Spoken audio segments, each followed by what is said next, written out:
If I say to you tomorrow, take my hand, child, come with me. It's to a castle I will take you, where what's to be, they say, will be. I kiss the wind and say it's been, sail away, leave the day way up high in the sky. And but the wind won't blow, we really shouldn't go. It only goes to show that you will be mad by taking our time.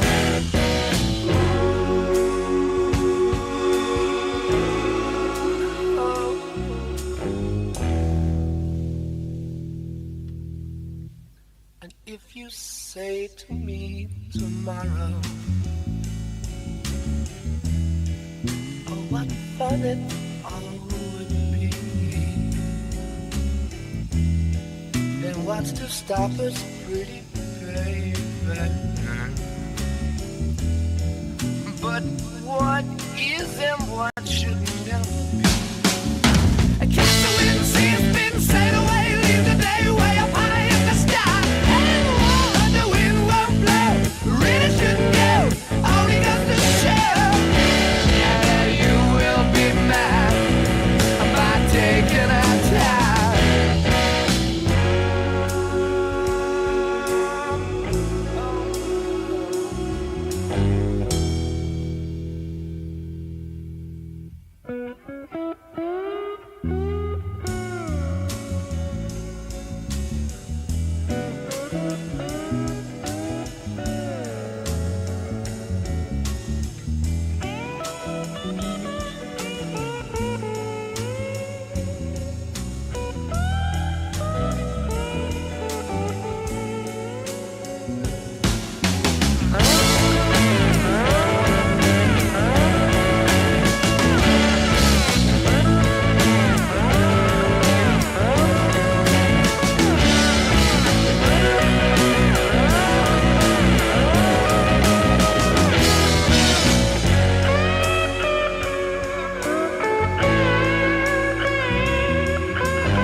So if you wake up with the sunrise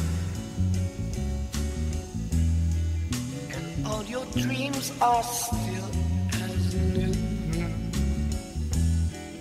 and happiness is what you need so bad, girl, it's alive with you, yeah.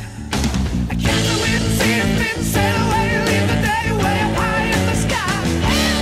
But the wind won't blow, we really shouldn't go, it only goes to show that you will be mine by taking our time.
so fine.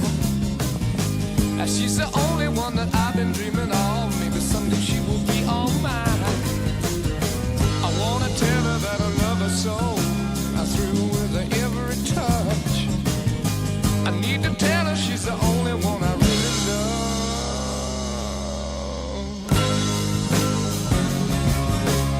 I got a warm, warm ball all day. I got a woman, she won't be true now. I got a woman, stay drunk all the time. I said I got a little woman and she won't be true. On Sunday morning when we go down to church, see the men folks standing in line. Don't say they come to pray to the Lord. I'm with my little girl, looks so fine. And in the evening when the sun is sinking low, everybody's with the one they love. I walk the town, keep searching all around, looking for my street corner girl. I got a warm, warm ball all day. I got a warm, she won't be true, no, no. I got a warm, stay drunk all the time. I said I got a little woman and she won't be true. And in the bars where the men will play guitar, sit a drinking and remember the time. My little lover does a midnight shift. She follows around all the time. I guess it's just one thing left for me to do. Gonna pack my bags and move on my way. 'Cause I got a worried mind, sharing what I thought was mine. Gonna leave her with the guitars play. I got a woman, she won't be true, no, no. I got a woman, woman, ball all day, yeah, yeah. Now, now. I got a woman, stay drunk all the time. I got a little woman and she won't be true. I said she won't be true, no. Yeah, no, yeah, no, yeah, no, yeah, no.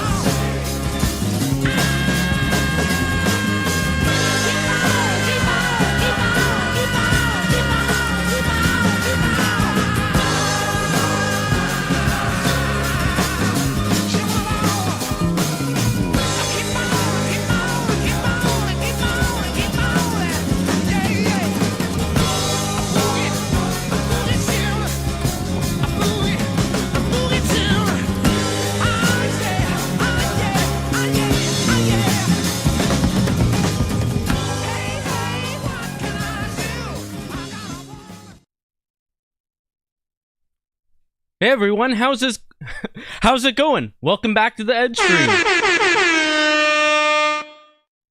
Good to see you all back here. I hope you enjoyed those Led Zeppelin songs. And yes, we are a bit late and gay tonight, but nevertheless, we're still here. And we're going to have a great time tonight. My God, we have a lot to talk about. So many things going on in the last few weeks. World War III is imminent.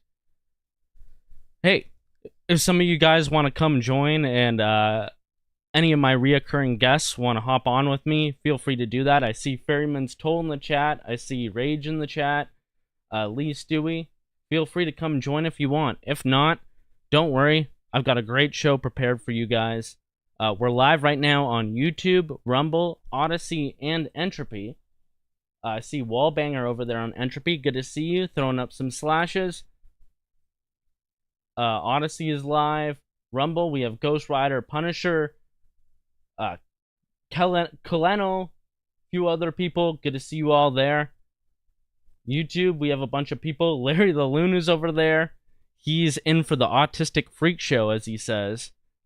Every Tuesday night, you get the Autistic Freak Show. That is the EdgeStream. So, we're all real excited for that. Hell in a Handbasket, Ferryman, Bearded Chicken, Miss Speaker. It's good to see you all here. Jason, Derek, Green Bastard.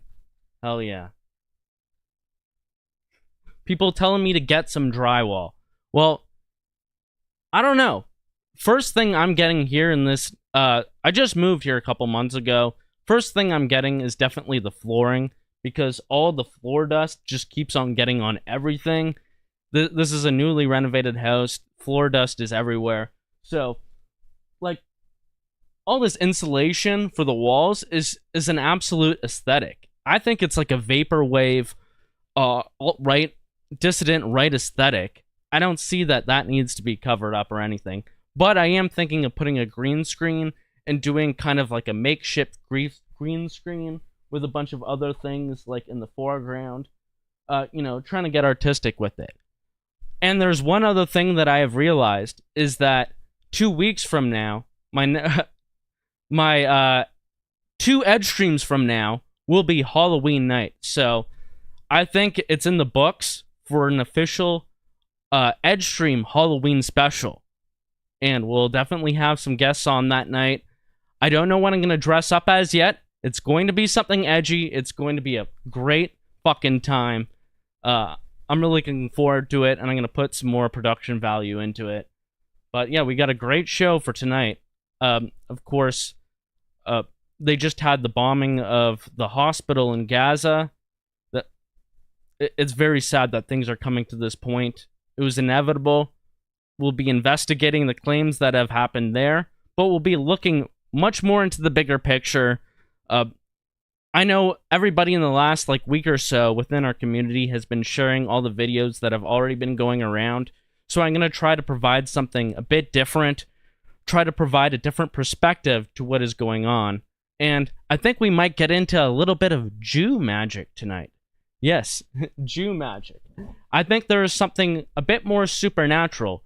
Whether it actually goes against the laws of science or not, I'm not exactly sure. But maybe we'll find out, and we'll see what maybe these not so obvious things that they're doing that are pushing their narratives out to the forefront are, like biblical prophecies, or maybe a little bit of alchemy and whatnot, maybe a little bit of sacrifice. I don't necessarily believe it myself, but hell, they believe it and they will it into existence by insisting upon it and then pushing that out into the real world. So we'll definitely be looking into that. Rage is saying to Ferry, you know how Edgy isn't Jewish? Now, I want people to think I'm Jewish because that would be epic to add into my character lore, my background. Is he or is he not? Who knows? Is he shilling? Is he actually shilling for the state of Israel secretly or not? Like everybody inspecting and investigating all the little intricacies about me. I would love that. But he's saying, you know how he isn't? Because time is money. Hey, if I were a Jewish supremacist, and I came late, it wouldn't matter because you're a bunch of filthy goyim and you'll wait for me no matter what. Okay, so yeah, don't worry about that time. Time is money to me, but your time and your time/money means nothing to me if I was Jewish. Okay.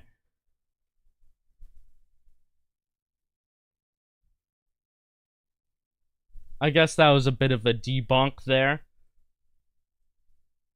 But anyways, like I said, we're live on YouTube, we're live on Rumble, Odyssey. If you guys want to donate, you could feel free to do that on Rumble, Odyssey, or Entropy. Entropy is probably the best platform that you could do that. They're the most consistent, and it's the easiest for me to read, for sure. But Rumble is a good choice, too. Anyways, it's good to see you all here. I do want to plug some things before I get going. I am doing a comedy show this Friday in Toronto. This show is going to be headlined by none other than our good friend Greg Wycliffe. The show is called Greg Wycliffe versus the World. So I just want to pop this up onto the screen right now. Show you what we're dealing with. So this is going to be on Danforth Avenue. It's going to start around 9 p.m. EST in Toronto at Growers World. So about 5 or 6 months ago or so, we did a show here, and it was one of Dimitri from the Young Cucks, his comedy production company in Toronto, the Young Cucks. He put a show on, and it sold out. There was about 60 or 70 seats, and it all sold out. It's in like a weed store kind of thing, and yeah, it was great. We had an awesome time. And Chris Guy was the guest speaker. and he showed up for like an hour or two at the end, and he answered a lot of people's questions about his mayoral run. But anyways, regardless, this show is going to be run by Greg Wycliffe. So me and him are in the talks about how to make this show as good as possible. I'm going to be there.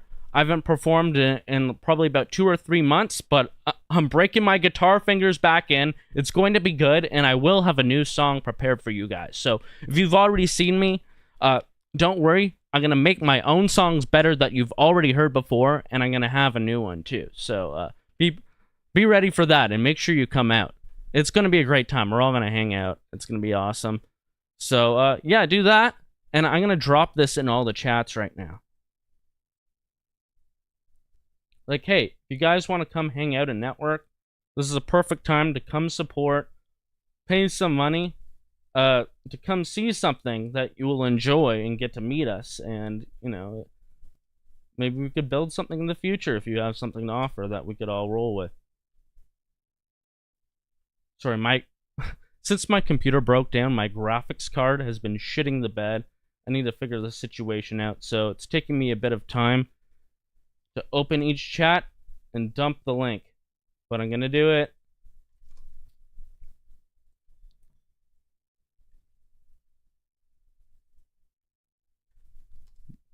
There we go. I put the Eventbrite in each chat. Make sure you come out to it. It's gonna be a great time. And talking about this Halloween special that I want to do, you know, things can get really spooky. This war is really spooky, but once this month started, I made it a thing. Me and my girlfriend, Lee Stewie, we started watching spooky movies every weekend. So, you know, we've been going through all the greatest. Like, I haven't been repeating movies that I've already seen before, like recently. Like, movies like The Exorcist, The Thing, Alien.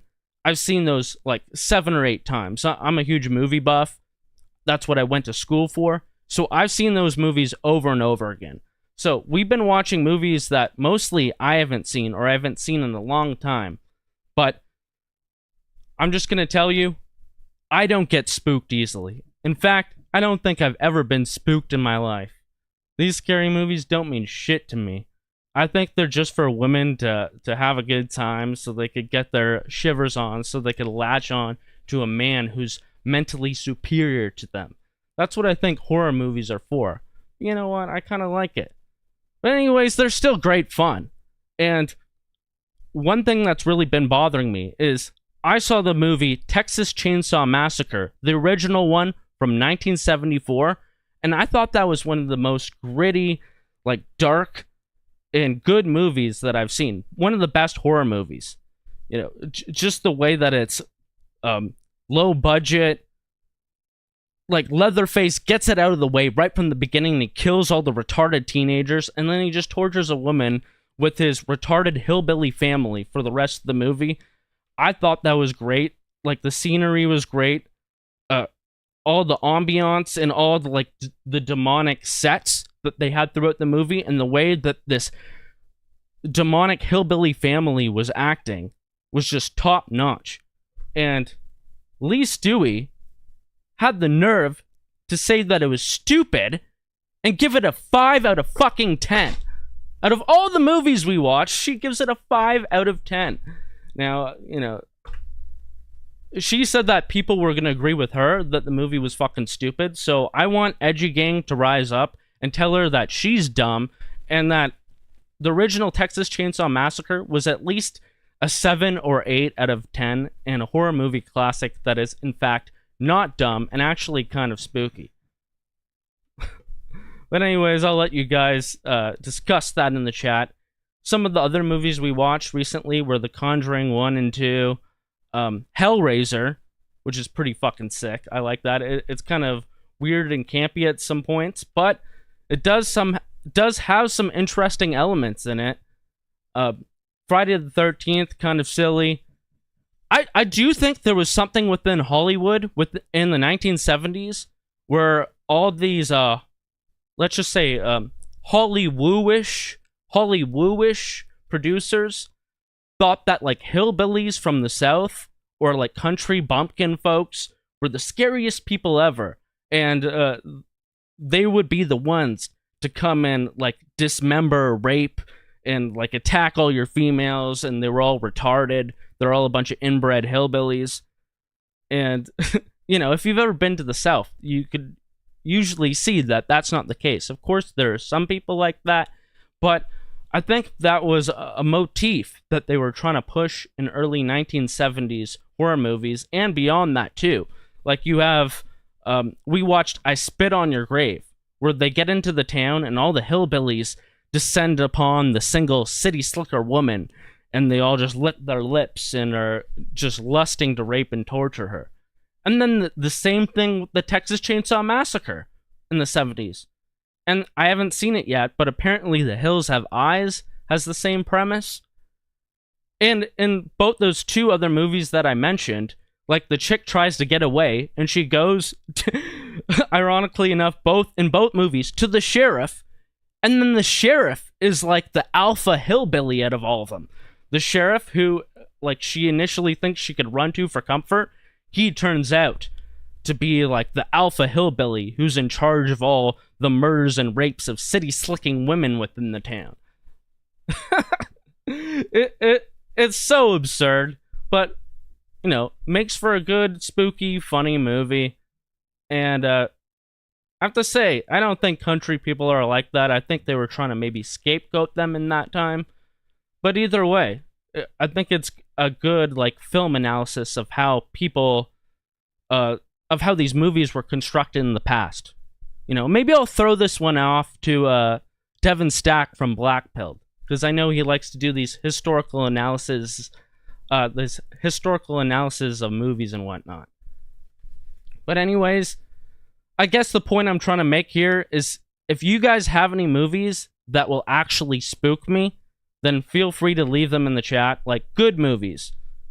Or if they're going to be bad, make them so bad that they're good, if you're going to recommend them to us. Because, you know, I still haven't been spooked yet. I kind of want to get spooked. You know, I'm feeling emotionless at this point. But, yeah. I'm hoping for a more spooky October at this point.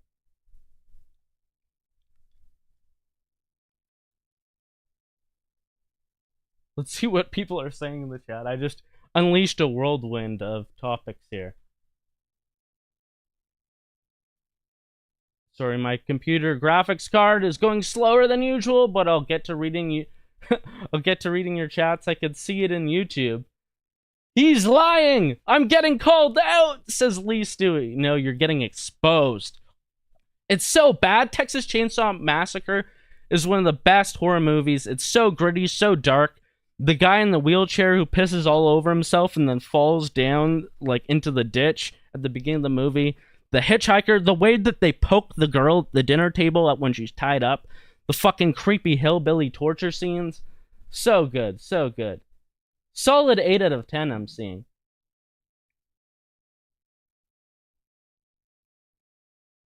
Kim Griffiths says she gives it a 4? Are we talking about the original one? I haven't seen the new one. The original one is a horror masterpiece.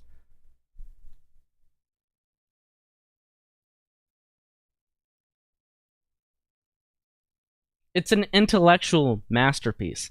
See, PhD Dr. Mackenzie over there, he knows better. He's a film studies major. He knows that it's an intellectual masterpiece. Edgy D vindicated. Lee Stewie thrown in the fucking dumpster. Let's go. Okay, now people are just trying to trigger me at this point. Alright. That was YouTube chat. People asking for Ferryman. I don't know where he is. He can come on if he wants. Evil Dead 2, somebody said in the Rumble chat. That is a great movie, but it is like a horror comedy. Like, that is a movie that's meant to be funny over it being scary.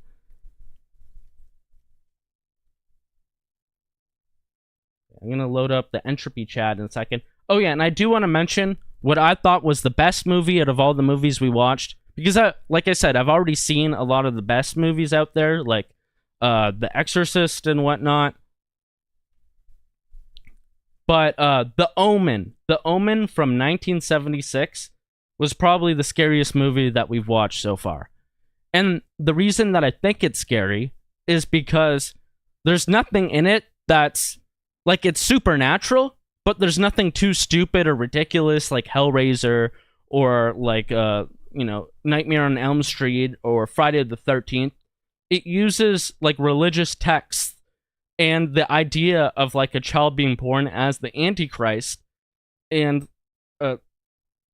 like, teachings within the Catholic Church as a pretext in order to tell a story about the birth of the Antichrist and how he might function within the world.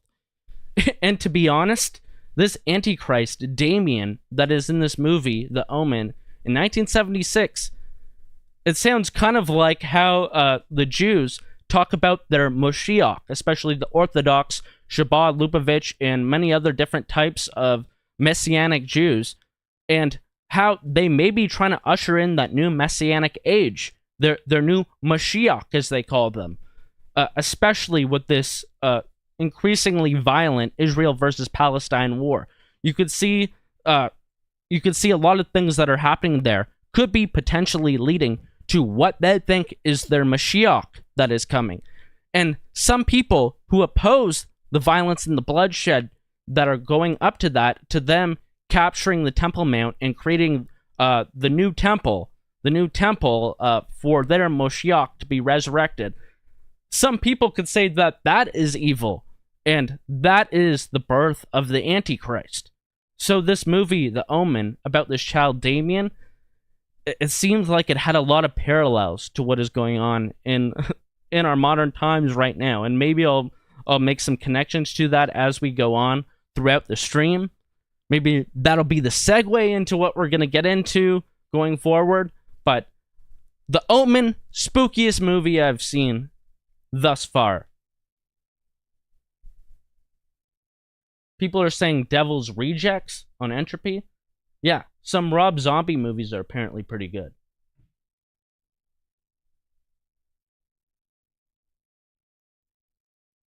Yes, I've seen Dead Alive too. Apparently Peter Jackson, the director of all the Lord of the Rings, before he directed those, he lived in New Zealand and he directed these weird, campy horror comedies that were really good, but they were really gory and disgusting, but pretty funny. It's just an interesting side note on film history. The director of all the Lord of the Rings was some fat guy from New Zealand who created some of the most gory comedy movies in existence, and they're actually good. Well, anyways, let's get into these topics here. The lawnmower scene. Oh, sorry, someone's saying the lawnmower man, but there is a lawnmower scene in Dead Alive where he chops up like 100 zombies with a lawnmower. Hellraiser was funny, yes, Lee.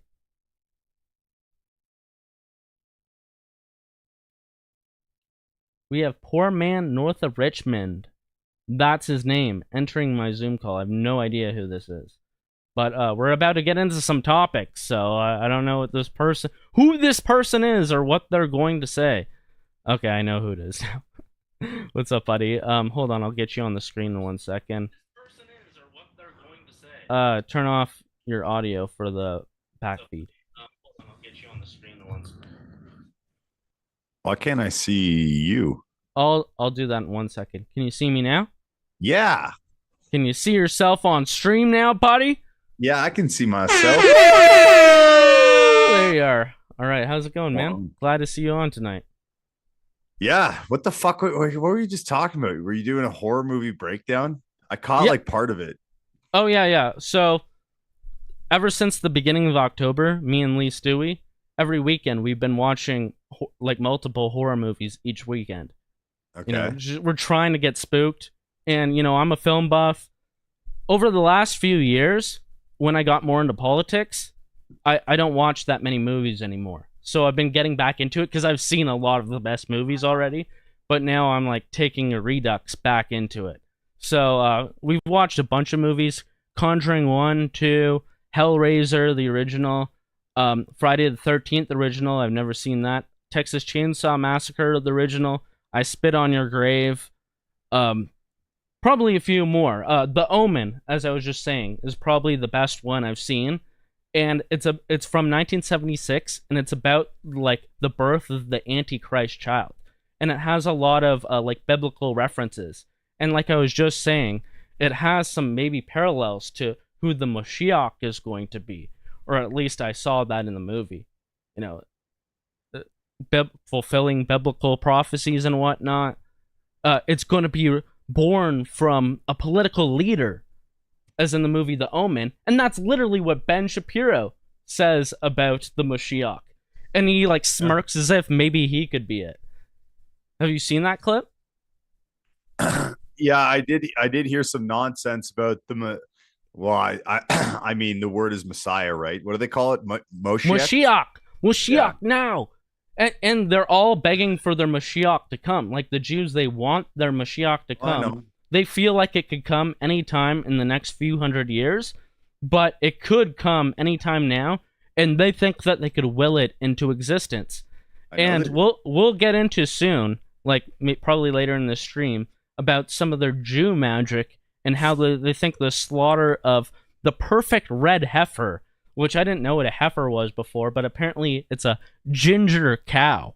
So apparently they slaughter like the perfect ginger cow, and then they put the ashes of that on the Temple Mount, so that contested area with all the different Abrahamic religions all trying to flock to it, and they all have their place in there. They're trying to take that over, and they will take it over once they cremate, apparently, the perfect ginger cow and scatter it there, and then they take it over, and then the Jews will rule the world forever and evermore. And that's what they literally think. That's what top officials in the Israeli government literally think with their magic book while they're genociding people.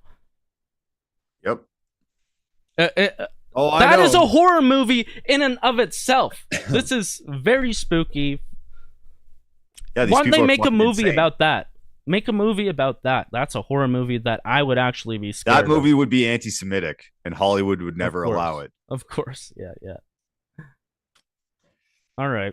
Well, do you have anything you want to say? First off, once you get here, I'm going to get into some shit. Yeah, I'll say horror movies suck. I've always thought that, and They're terrible. I think that for the most part, but if a horror movie is at least somewhat decent, I'll enjoy it to watch it. Like, I'm not going to get scared from it, but There's I'll a enjoy difference it. between a thriller and a horror movie. Thrillers they can be good, like any other genre, but horror is always terrible. Well, if It's a movie porn. is good, It's porn. if a movie is good, Violence it's good. porn. If a movie is good, it's good, Barry. Yeah.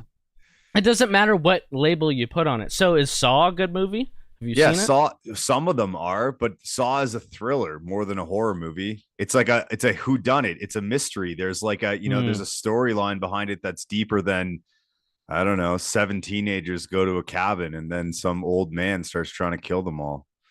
Anyways. No, I get that.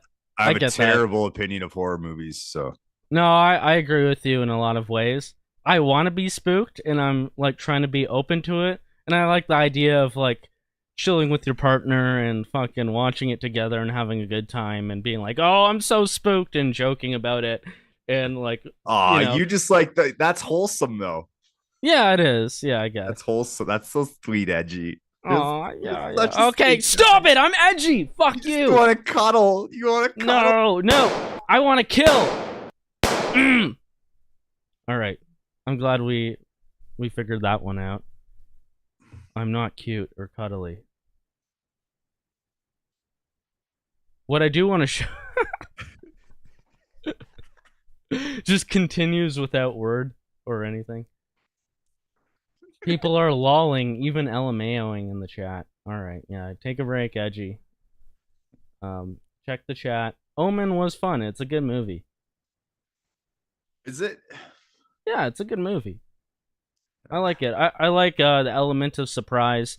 There's one thing that, you might be able to spook me with is jump scares. Like, oh yeah, you got me. Okay, yeah, well, you, like, tricked me. I don't think that's actual horror or anything. I'll tell you what, I do have dreams all the time. Like, I have, I guess, nightmares after these things. But it's like, oh, I got possessed in my nightmare or whatever, and I'm, like, floating, I'm getting attacked by demons, I got stabbed 47 times, I wake up and it's all right, you know? Whatever. Like, yes, I'll have nightmares after I watch these movies. Oh, Edgy gets nightmares. Yeah, but I'm not going to be a bitch about it. I'm going to wake up and I'm going to be like, okay, I really need a fucking piss, and I have a boner at the same time. This sucks. Like, this is just like nightmares, pissing, and boners. That's what sleep is, okay? Right. Well, anyways, I do want to bring your attention to something. Remember the Hategate video that I made about a month ago now? Yeah. So it's got a new run for popularity. So as of last week, after my last stream, it only had about 100. Sorry, let me take that off there. I do keep seeing it pop up. Yeah, I'll bring you up. So before it had about 190,000 impressions. Now it has 500,000. It says views down here. I don't know if those are actual views or not. But what happened is, I think Eva Chipuk, I don't know who that is, Chipiuk, a convoy lower. Ava Chipiuk, she was one of the lawyers for the convoy at the Emergency Act inquiry. Yeah, so I think about Thursday, she reposted this with comment saying, like, this is sad that Canada's come to this. And then a few other people reposted it. And then you're not going to believe this. It's going to be very funny to both of us. Hold on. I have it in my notes here. It got, apparently, the Peterson push. Now, I didn't want to brag about this and go in the chats and say, hey, look at this. I saw this. Yeah. So this guy, Sean Ricard, I have no idea who he is. He says, it's time for Trudeau-funded propagandist group, the Canadian Anti-Hate Network, to face criminal charges and prison time for their crimes. And I'm like, yeah. And then apparently Jordan B. Peterson, none other than JBP, he comes out of his benzo stupor for a moment to click retweet on it. I don't know if it was Michaela. Thank you, Michaela, if you were the one who was controlling his hand with your puppet string that did that. But I appreciate it. I know that I was dissing him very hardcore and making fun of him, and I will make fun of him more on this stream too, don't you worry. But he gave it the Peterson push. So now it, like, if you look at the engagement that I have, it was below 1,000 retweets before, and now it's over 1,500. It's pretty epic. So the word is getting out there about what a dastardly organization this anti-hate is. And we're going to keep the pressure up. We have more stuff coming out. We have more people behind the scenes working on stuff that is going to expose these people, but more importantly, exposing what is happening to free speech in Canada and how we could keep our free speech and we could stop people from silencing us from telling the truth. Like, I don't care about these individual people. They're just the worst offenders of people that are coming after us specifically. But, like, we need to do something, and I think this is a good, noble thing to do. Yeah, well, it's good. That's good to see. Hey, I mean, Jordan Peterson may be a fuck goof, but I mean, he's not a complete fuck goof. Yeah. Sometimes his finger hits the right button. Sometimes, broken clock. You know, it's. I want to. I mean, he's completely deranged and unhinged this week, but you know, that's just—it's a very sensitive topic for Jordan. You know, his masters are they're very upset about what's going on right now. You know, they gave him so much money. He needs to say what he needs to say, right? Yep. Well, at least Cosman, he's not under the whip as hard, and he's not as physically frail from a benzo withdrawal. So I feel like he has more leeway to say what he wants about different groups and people, and to not be as zealous about so-called anti-Semites on the right and whatnot. So he says the Canadian Anti-Hate Network hasn't posted a single article or even post on Twitter, really, or any social media that I've seen since October 5th, basically since this war has broken out. Apparently there's been no hate in the world for nearly 2 weeks. Who would have known? And then I said, maybe they're having trouble juggling the fanatical Zionism of their chairman Bernie Farber with all their pro-Palestinian leftist supporters, all while trying to figure out how they could somehow blame this all on white people, which is their ultimate MO. And my God, are they cooking something up? Right? Who knows? I talked about this on what was it? Sunday night with Night Nation Review there. Bernie Farber and Ezra Levant are the perfect example of the dichotomy of left-wing Jews versus right-wing Jews. So Bernie Farber isn't going to say anything about what's going on. His organization isn't going to say anything about what's going on. And then whenever it comes time for these million refugees, which is starting now, you know, the propaganda is circulating, the oh, poor million refugees, wherever will they go? That's whenever Bernie Farber comes along to slander and smear anyone who says, fuck you, we're not taking these people. That's when Bernie Farber comes along. Ezra's job is to drum up support. You know, his job is to beat the war drum, to make people hate the Muslims. And Bernie's job is to make sure the Muslims get in here, even though people hate them. That's how it works. I can see that. And they got to be quiet for a bit in order to recalibrate and see where they're going to go next with it, right? Yep. Well, that's what's happening in Canada. I genuinely don't think they're going to say anything. Oh, no, yeah, they'll ignore it, totally. This is a total landmine for them. Like, of course, they must know that, like, there's, like, genocidal maniacs running the show in Israel. And at the same time, Hamas, yes, they are terrorists, but then again, so are the IDF in the specific terminology of the word terrorists. So what are they going to do about it? Their MO, their mission statement, is to go against white people, or their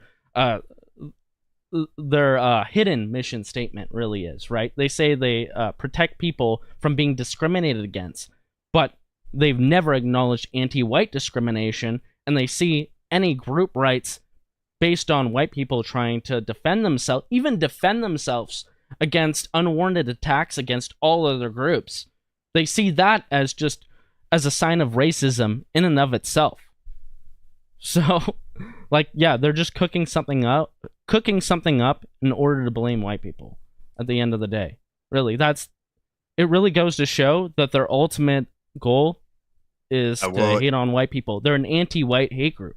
The comments here, yeah, I think you're right on target there. What they will do is, after this starts to die down, they'll start coming after people like us for what we've said about both parties involved.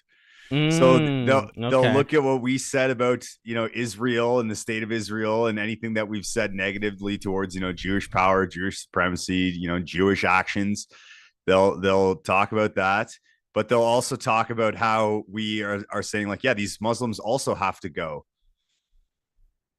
Like, yeah, obviously, I don't know if you saw what was going on in Toronto tonight. There's just a Palestinian protest against, like, the Israeli embassy. Is that correct? Yeah. It's their consulate, but yeah. Oh, okay, consulate, yeah. Well, that's how it goes, and I don't blame them, to be honest. But should they be here? Should they not be in regions that more closely align with their ethnicities and their religions and whatnot? Like, around them? Or maybe just Israel not bombing the fuck out of them and mongering this war? Including, at this point, earlier today, what is it? Killing 500 people by blowing up a hospital in Gaza. Yep. Yeah, and you have, like, I don't understand exactly what's going on here. Like, this intelligence jam going out to social media and throughout all the Israeli government making proclamations. I don't know what they're officially saying or what they're not saying, because it's like they retract some things, the IDF says some things, and other people, like, it seems pretty obvious that they blew up this Gaza hospital. They're trying to say that Hamas shot a rocket and it misfired and absolutely decimated with a massive explosion this hospital and killed 500 people. Look, now, I'm no expert on explosives, but so that story doesn't even make sense. The way, I mean, a lot of people are pushing that, but even that doesn't make sense, obviously, because, you know, a single rocket like Hamas fires couldn't do that much damage. Obviously, I don't even think they've blown up a house. in Israel. Like, I don't think they've shot thousands of rockets into Israel, and I don't think they've even completely demolished a house. They do damage to those types of buildings. So yeah, Jeremy's positive. This is every veteran I see is positive that it's a JDAM missile. Yeah. Everybody who knows used to agree that it's a JDAM missile, but the Israeli story is that, like you said, they shot a rocket, it misfired, it hit the hospital, and there was munitions stored in the hospital. But that doesn't make sense because there was no secondary explosions. It was an instant explosion, and oh, by the way, it came from the sky. And by the way, right. Just like, there's so much. This is why it's so gross what they did. Oh, looks like we got another guest. We have this video from Jackson Hinkle. Yeah. He apparently has 3 different pieces of evidence, and he's saying it's a JDAM, which is a Joint Direct Attack munition, which like the Palestinians, Hamas wouldn't have, and Israel definitely would have. But then he's got a community of notes here saying that JDAM is not a bomb, but a guidance kit for unguided bombs. I don't know how that proves what he's saying is wrong.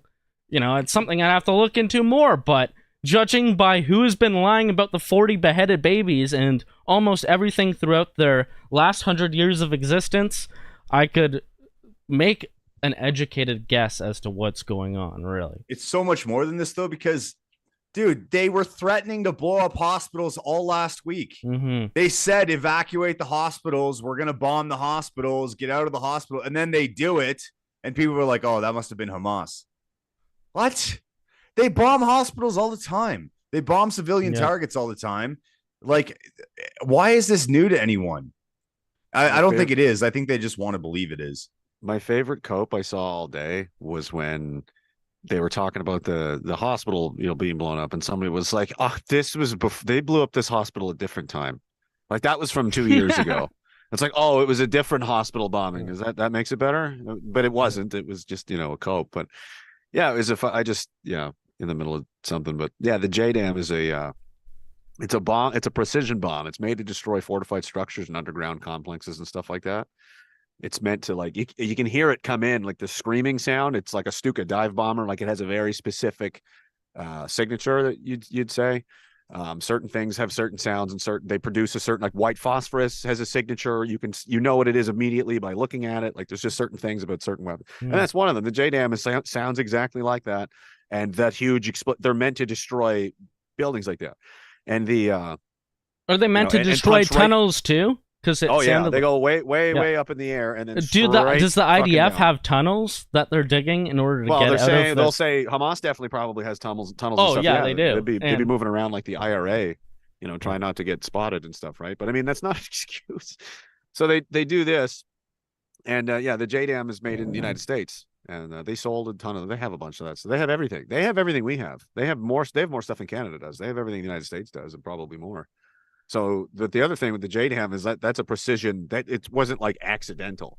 You can pick like a popsicle stand to drop that thing through. You can put it through somebody's chimney if you want to. It's super, so they targeted it on purpose with a fucking bunker buster bomb.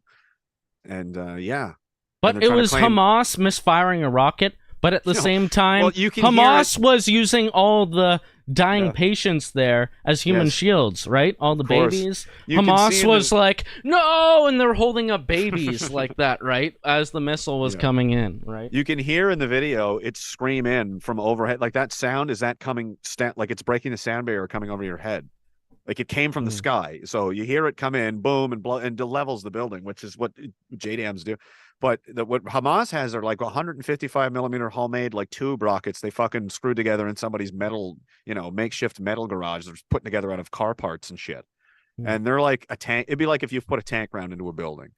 It's gonna, it'll knock a hole in a building. It'll, kill a few people, but it's not gonna dummy an entire hospital to the ground. It's preposterous. So for them to say, like, as far as I know, it was a Hamas rocket, like, that'd be like, okay, you might as well just You might as well just walk up and shoot someone on camera and then put on a fake mustache. Like, that wasn't me. That was somebody else. Like, that's this level of like, are you kidding? Like, Hamas does not have an aircraft that they could drop that. No, there's no weapons. Exactly, Yes. and that's obvious what happened. They Like, how have could you even paragliders. possibly think that? They did. They dropped it on their own hospital from a paraglider. That's the thing. Yeah, there's a guy. No, Ferry. Airborne. That's a meme. That's a The meme. the lawnmower airborne brigade, and there's a guy there with the whole fucking JDAM system, like holding it up, like, all right, wait till you're right over the top, and they just fuck me. No, it's so dumb. It's just a cope. It's crazy what they'll do. It's like the evidence is right in front of your face. It's clearly they know what it sounds. They know they're not. They're just trying to win an argument. You think Biden is gonna have a good time in Israel? I'm tomorrow? worried he's going to get assassinated. I mean, maybe. So Jeez. why is he going there in person in a very dangerous? Like this doesn't happen. Like did George Bush go to Kuwait before they invaded Iraq? Well, You know it's what I mean? Israel. It's Israel. It's our greatest ally. So Well, he has to and prostrate. The other thing, when he's going to be as vigorous as he can when he's there. Like, he's going to wake up out of his slumber and his usual ice cream mucking, and he's going to be... He's going to get killed by Hezbollah. Okay. So here's what I'm concerned, because this fulfills a number of things for them that would be great. They get rid of him because he's useless. He's retarded. Like, you can't run him for president again. Everybody hates him anyway. Like, he's done. He's done everything he's going to do for these people. Like, that's the end of the road for old Joe. He's got a sippy what cup, if he right? goes in there with his sippy cup as a awesome... I don't know. Oh, sorry, there's no sippy cup? Okay, I got had by a meme. I thought was that that he had not real? I thought it was. No, that was. I don't know how so many people fell for that when Blair. I fell for it. I It's was unbelievable. Like, He's that- Blair, he's they that- got you, man. Yeah. He's that preposterous. You could. I They mean, got I me. would fully believe he has a sippy cup. But like, he's got no real utility for them anymore. He's not going to win another election. And at the same time, the Israelis really need, if they don't get America to defend them, they're fucked. Like, they're going to be destroyed. They're not going to be able to fight all these people. They're saying they have like 1 million volunteers. I believe them, dude. They're rioting all over the world. There's embassies under attack in multiple countries right now. Israel's like, the whole world might be coming down on them now. The entire Muslim world. They just put this big black flag up for mourning over the mosque in Iran, their oldest mosque that they have, their biggest one. They're fucking talking some mad shit. They're really pissed, and a lot of people are. So if they don't get America into this, it might be lights out for them. You've seen the IDF. You think those fucking kids and those whores and making TikTok videos are going to be fighting off 250,000 angry fucking Arab dudes who's been having their families wiped out for 20 years? These guys are living in rubble piles, trying to survive and eating whatever. And these fucking narcissistic, crybaby, they're going to fucking fight them off. Are they hand to hand in the streets of fucking Tel Aviv? Okie doke. I don't think so. And so what are they going to do? Are they going to, well, if we whack Biden and say it was Hezbollah, I mean, then, an American president was assassinated by Iran. Technically, it's war with Iran. There, problem solved. That's scary, isn't it? I really Yeah. hope that does not happen, because that is an escalation absolutely unprecedented in history. This is why I my deal. God. Like, look where I am. I'm half into hell all the time. I know what's going on down here. I know what they're thinking. It's so frustrating though, because if the right had any sense, which it's lost all of it, the sense that it did have, if that did happen, the MAGA Republicans should be like, hey, thanks, Iran. Like, that should be like, yeah, well, it's kind of weird that you killed our president, but we didn't really like him. He was kind of, and they already whacked the Kennedys, right? So it's like they like killing U.S. presidents. It's not like it hasn't been done before. This isn't a big deal to them. It's Netanyahu. He was around in Kennedy's day. He helped them fucking steal the shit out of New Mexico. Well, that's funny that Don't you put say anything past Kennedy. this guy. He's capable of anything. Netanyahu. Mr. Junior over here. He says, I saw you already responded to this. Good boy. Don't want to end up like your uncle and pops. Now kiss the wall, slave. I'm really... Yeah, But internet me is really mean, like really vicious. Yeah. So basically, he just had unwavering support for Israel after the initial attack happened. This unprovoked and barbaric attack on Israel must be met with world condemnation. So yeah, you get what he's going to say here. I said that because it's like, on the off chance he happens to look at it for some reason and he's so insulted and upset that he, it sticks in his mind, because I don't think he probably has no idea. Why would he? No, I think he knows that why his uncle was killed. Potentially, I'm not saying for. He thinks the CIA did it. You think? He doesn't think. Yeah, he's. It totally wasn't biased. Because he was telling Israel that they couldn't proliferate nuclear weapons. Does he even know about that? Has he ever talked Probably. about that? He may not He knows know about the anti-vax thing far before anyone else. Yeah, but did, that's a like, whole in the other. mainstream. That's like a specialty line. You know what I mean? And, Like, that's and what- look that's who his dad thing. was killed by. This is very interesting. I didn't know this before. Sirhan, A Palestinian guy. So apparently he allegedly says that my only connection with Robert Kennedy, RFK Jr.'s father, was that his sole support of Israel and his deliberate attempt to send those 50 fighter jets to Israel to obviously do harm to the Palestinians. But then when you go down here, you say in an interview, RFK Jr. said he met this guy in prison who's still alive, and he says he does not believe he killed his father and that a second gunman was involved. Yeah, there was. And I've heard talks about like this guy being some kind of Manchurian candidate. I don't know how real it is, but it's so weird that at the same time, JFK was supposedly, if you look into some specific theories, killed because of his opposition to Israel by many groups combined together in order to assassinate him. JFK was going to wipe them out. He was going to make AIPAC, was the America-Israel lobby. ADL or AIPAC? AIPAC. Okay. So AIPAC is a bunch of powerful, rich, cunts that were using their influence. Like they're basically buying people up and buying people off and, getting their talents into the U.S. government and stuff. So he's like, they are able to do this because they're not registered as a foreign agent. Right. Otherwise, Yes. you have to. All your transactions are monitored. The FBI is looking at you. The IRS is keeping tabs on you. And he was like, they are doing the same. They should be under these rules. Obviously, we wouldn't let the Russians do this. So why are we letting these guys do this? So he was gonna do that, and that would have been it. Their influence in America would have been fucking over. At the same time, he was looking into their nuclear facility in the Dimona plant and going, "What are you doing down there, Israel? You better not be building any bombs over there." And at the same time, they just stole a bunch of shit from America's nuclear plant at New Mech. I'm getting a little concerned over your nope, never mind. Kablam, head explodes. Right. He never really got that far. And he was going after the CIA too. And that's one of the other sayings is, where does the CIA end and where does Mossad begin? No one really knows. So he went after the Viper's nest and they fucking took him out. Yep, makes sense. That's what I think. I mean, that's of all the theories I've seen, that's the one that seems the most realistic to me. Yeah, I mean, there's plenty of literature. You could especially find it on the UNS review. Just type in UNS review JFK assassination. You'll definitely get some good theories that are beyond like the initial like conspiracy theory that you'll find on YouTube, right? Because I feel like if you want to go and delve into a real conspiracy theory, you got to be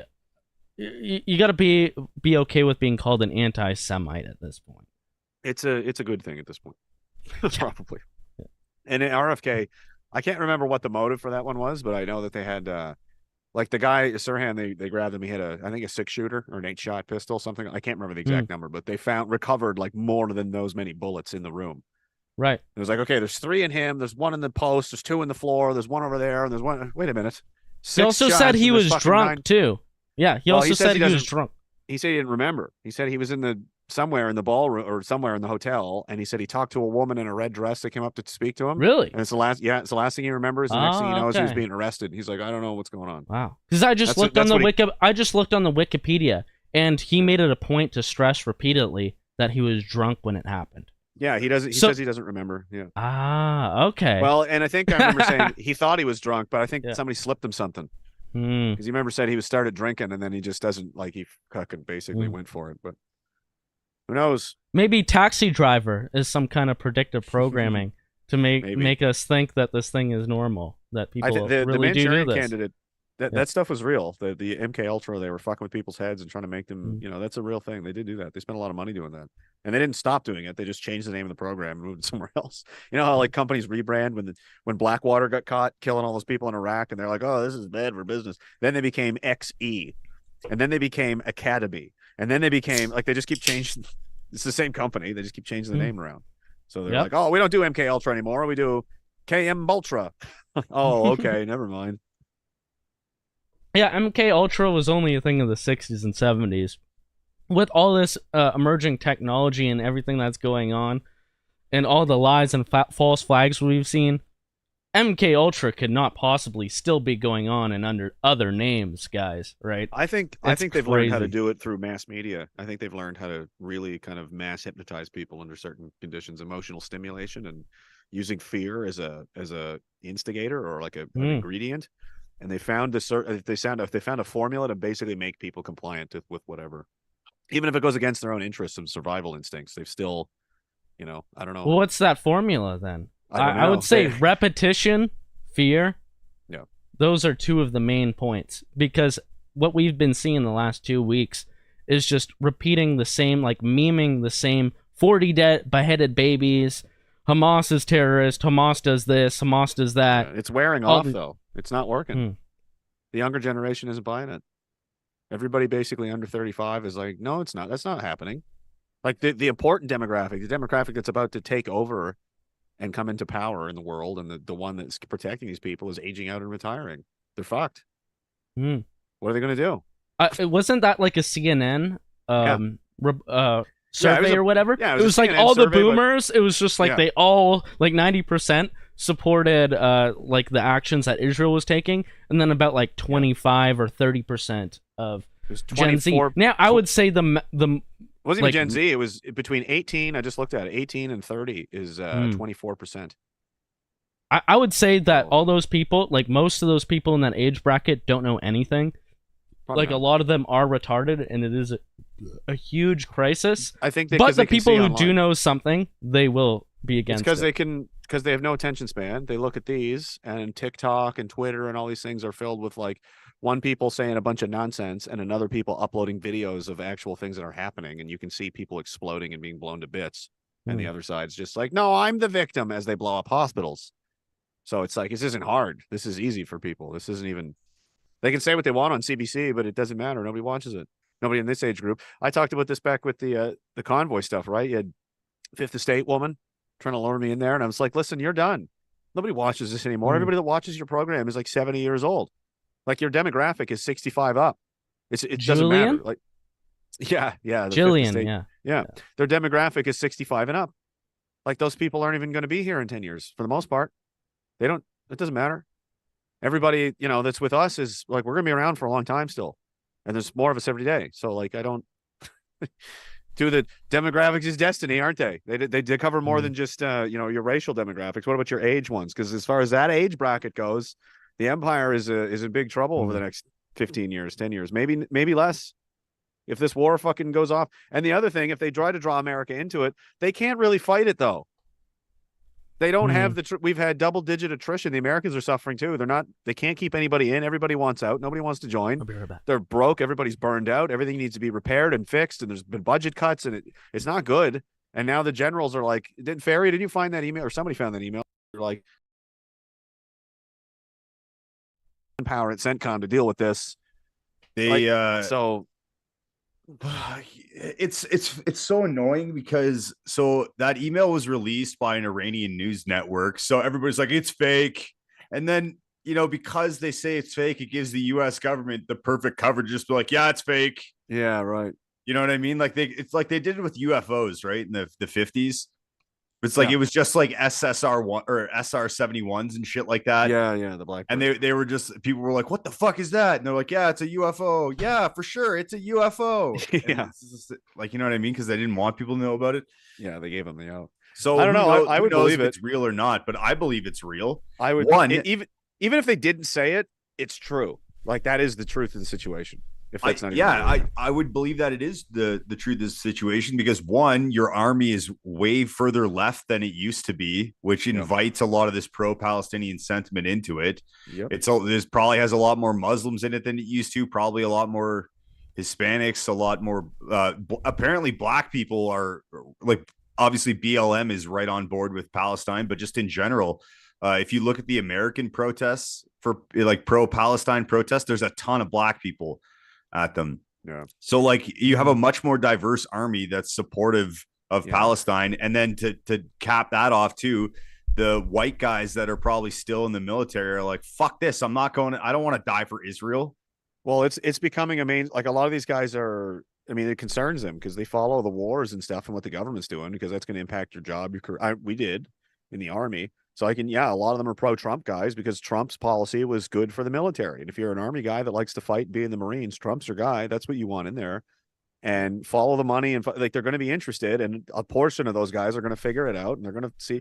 And you've got veterans and stuff. Like if I'd still been in there, I don't know how long I would make it before I'd just start telling guys like, listen, boys, we're getting jerked around by these Israelis. This is all bullshit. Like I've been doing this my whole career. Like I would be on year fucking near 20 or something by now, and I'd probably be a sergeant major. And I'd be like, we're not going, sir. No, I'm not taking the boys. You're out of your fucking mind. This is crazy. Put me in the jail then. I'm setting the example. Like I'm not doing this. This is madness. You're out of your mind. Imagine we had the awareness that we have now when all this Iraq bullshit, Afghanistan and Iraq bullshit popped off in the first place. I don't think they could have even got people to go there. I don't think they would have got the manpower to go there. And that's the other like thing the people who did go there would be demoralized. That's the other thing that upsets me about the boomers generation, right? That it's one thing that they did it, but it's another thing that they act like they didn't do it, which is when all that 9/11 stuff happened. Like we were literally kids. I was 16 years old, and 15 years old, and we were going to get fucking pulled into this war, and we did, and nobody said shit. Nobody did anything. Nobody said, wait a minute, what are we? They all just went with it. They all just rolled with it. And now they're all, not all of them, but some of them they're the fucking kings of the truth now. And everyone needs to listen to them and trust the plan. It's like, bro, you have been sleeping your whole life. You're 56 years old. It's time to get out of the way. Okay. You failed. You missed. It's not your turn anymore. It's our turn. You need to sit down. You need to get out of the way. You can help us or you can get out of the fucking way. That's just how it has to be now. Cause you were already tested. You failed horribly. Okay. Well, the boomers just watch Fox News and then they read people like this guy. So I was about to do a project. Not all of them, but a lot of them are just too set in their ways, and they, Well, I think like the majority, when they get radicalized against Islam in order to go and invade these countries after something as devastating as 9/11, and they're not getting the proper answers as to what actually went on, then you have the neocon think tanks being able to like put their tentacles and all to the mainstream media and finally give them a sense of patriotism that they didn't have before. But then, like, at the end of the day, these people, like this Victor Davis Hansen guy, like, so I was going to do a project with somebody a few years ago where, like, they seemed to be anti, like, agitation against Russia, anti-war and whatnot, but then they would give me videos by this guy, and they would say, we want to make videos of this kind of caliber and content and stuff. And then I'd look up this guy, and he was like a main neocon think tank supporter of the Iraq war. And then only after that did he go more into the anti-woke stuff, after the Trayvon stuff and whatnot. And now he's like a pro-Trump guy, right? But at the same time, you see that neocon influence, it never goes away. So, like, part of the proposition of the project that I was going into is, like, we're doing all this, we want to make an anti-woke show. But amongst all this anti-woke stuff, they had, like, we want to fight back against so-called Islamophobia of the, like, what the left is saying. But then they put in anti-Semitism as if that is something that the left is doing. And it's just like, no, that's woke. Yeah, calling people anti-Semitic is woke. What are you guys talking about?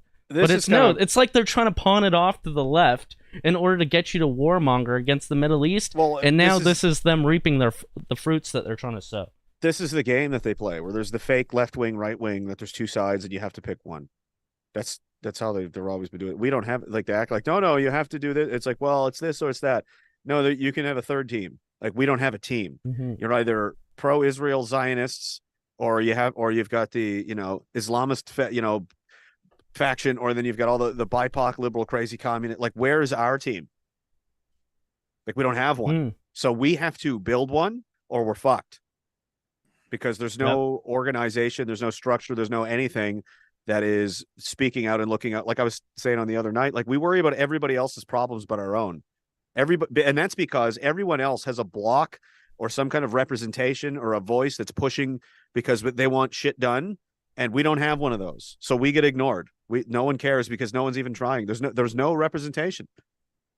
Who speaks for just the average, the guys that have been here for hundreds of years, the Canadian men and women? No one is. So that's who gets run over. Somebody has to eat last, and we're eating last, and it's never going to change unless we change and decide that we're not going to fucking eat last anymore. That's the only way out of this. Nobody wants to do that because it's like, oh shit, I'm going to have to be rude. Yeah, you're going to have to be a little pushy. You Yep. know, the old Canadian doormat mentality that's getting you killed. It's going to get you killed. And it'll take a lot of tact, it'll take a lot of skill and discipline and great leadership, that's for sure. Because it's been tried time and time again, but it can't just be one person yelling into the wind and not getting any support. It can't just be one person like acting out and doing something too crazy because they are so destitute. And it can't be just these shills offering little morsels to us. Like, hey, come film my thing where we're gonna you have to like build, promote like, a real- Zionism, and you know that's your version of nationalism that will allow as long as you support Israel as well. But don't make it about race in your countries. Don't talk about demographics. It's all about ideology. That's what they're trying to go for, right? And that's the thing. It's like you have to subscribe to that, or you have to subscribe. Like there's approved lanes you can drive in, and that's it. And like, no, that's not. Who the hell are you? You're not God. You don't get to choose how I think. You don't get to choose what I believe and what information I study and how I test that against my own soul and what feels right to me. You don't get to do that. That's crazy. You're not God. Okay. And why can't you let people talk to each other, right? Exactly. So it's like we have if to. you disagree with this guy who talks about race being real and ideology being something that comes from race, not 100%, but it's definitely something that's offshoot of race, and they're interconnected. You can't take they wanna the pretend race like- out of the ideology completely. Their created ideas come from a person in their head, right? They want to pretend like your racial identity doesn't matter. It's not. Yeah. It doesn't. It's not worth considering. It's so pointless and irrelevant, which is absolutely not correct at all. It's That's not fucking correct. crazy. And if you disagree with that, you should debate somebody who disagrees with you. But they will never allow that to happen. And you could figure out the people who want to shut you down if you want to have these kinds of conversations. As far as the people go to try and get together, like you said, it can't just be one person. It has to be like we got who we got, and the brave people that we do have to kind of stand up and then and get in front. And there will be some that will stand with them and support them, and then those people that are, in the small groups of people with guts, they have to identify each other and then work together and then build something bigger than this. And then as it becomes more powerful and organized and, people feel more they feel like they have something they can lean on, like this is a real thing now, I can get into this. They're going to want to get in, but they're not brave enough to go out there where, I mean, in this environment right now, like you're just going to be attacked and ruthlessly. Most people don't want to be put through that. But if there's, if you build it, they will come, sort of mentality, right? I believe that. Yeah, it's difficult because I would say each person should be doing whatever they can do within their capacity. And then when the time comes, our Mashiach will come. How successful you'll be, who knows? But if you don't do anything, you're fucked. So it's like, at least give it, give it the old You got to put try. yourself out there. That's the very least, right? Don't go down without swinging, at least, if it's going to be that way. Oh my God. What's Ferry laughing at? 20 minutes ago, Pierre Paulier put out a tweet. No, not again. Was it this show last time I got sucked into a PP tweet? Anti-Semitism is an evil that must be defeated. Conservatives stand with Jewish Canadians and all those who work to fight this hatred. Canada is free and freedom is its nationality. Okay, cool. So they've just rejected the Muslim vote entirely, and they're going to lean and hope entirely that white Canada votes them in. That's their plan. They're in trouble. He's just they're right. So they're like, Ferry, you're the politics nerd. Like their whole platform has tried to be this kind of centrist, middle of the road, right wing, for everybody party. He was pandering to fucking goddamn everybody in the country.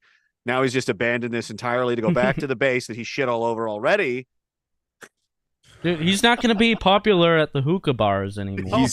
Nope, he's making it work. They're so dumb over there. They don't even know how to play the game. If you're going to be a greaseball, at least play the game. You can't even do that. You can't even choose the winning side. So fucking useless. The Muslim population is like 6 or 7%, I think, in Canada, which is a lot. Like that's a lot. I mean, it's not a lot in terms of like the total percentage, but it's a lot in terms of swinging an election. Yep. Like that's like, majority or minority. Like that's like winning. Versus losing. For him to win, they have to win the cities in Ontario. Like they have to. That's a no-brainer, or you don't win. He just threw them all away. You know who's in the cities in Ontario? Muslim kids. Yeah, it's over, and they're all BLM is with the Palestinians. They're all out. They're out. They're gone. All the it's one of these weird things though, because I don't know who, like who capitalizes, like in terms of the political situation in Canada, who capitalizes on this? Because they've already said they hate Trudeau because Trudeau came out and, you know, shat on them. And the NDP, I don't think are going to win it because they don't really like them either.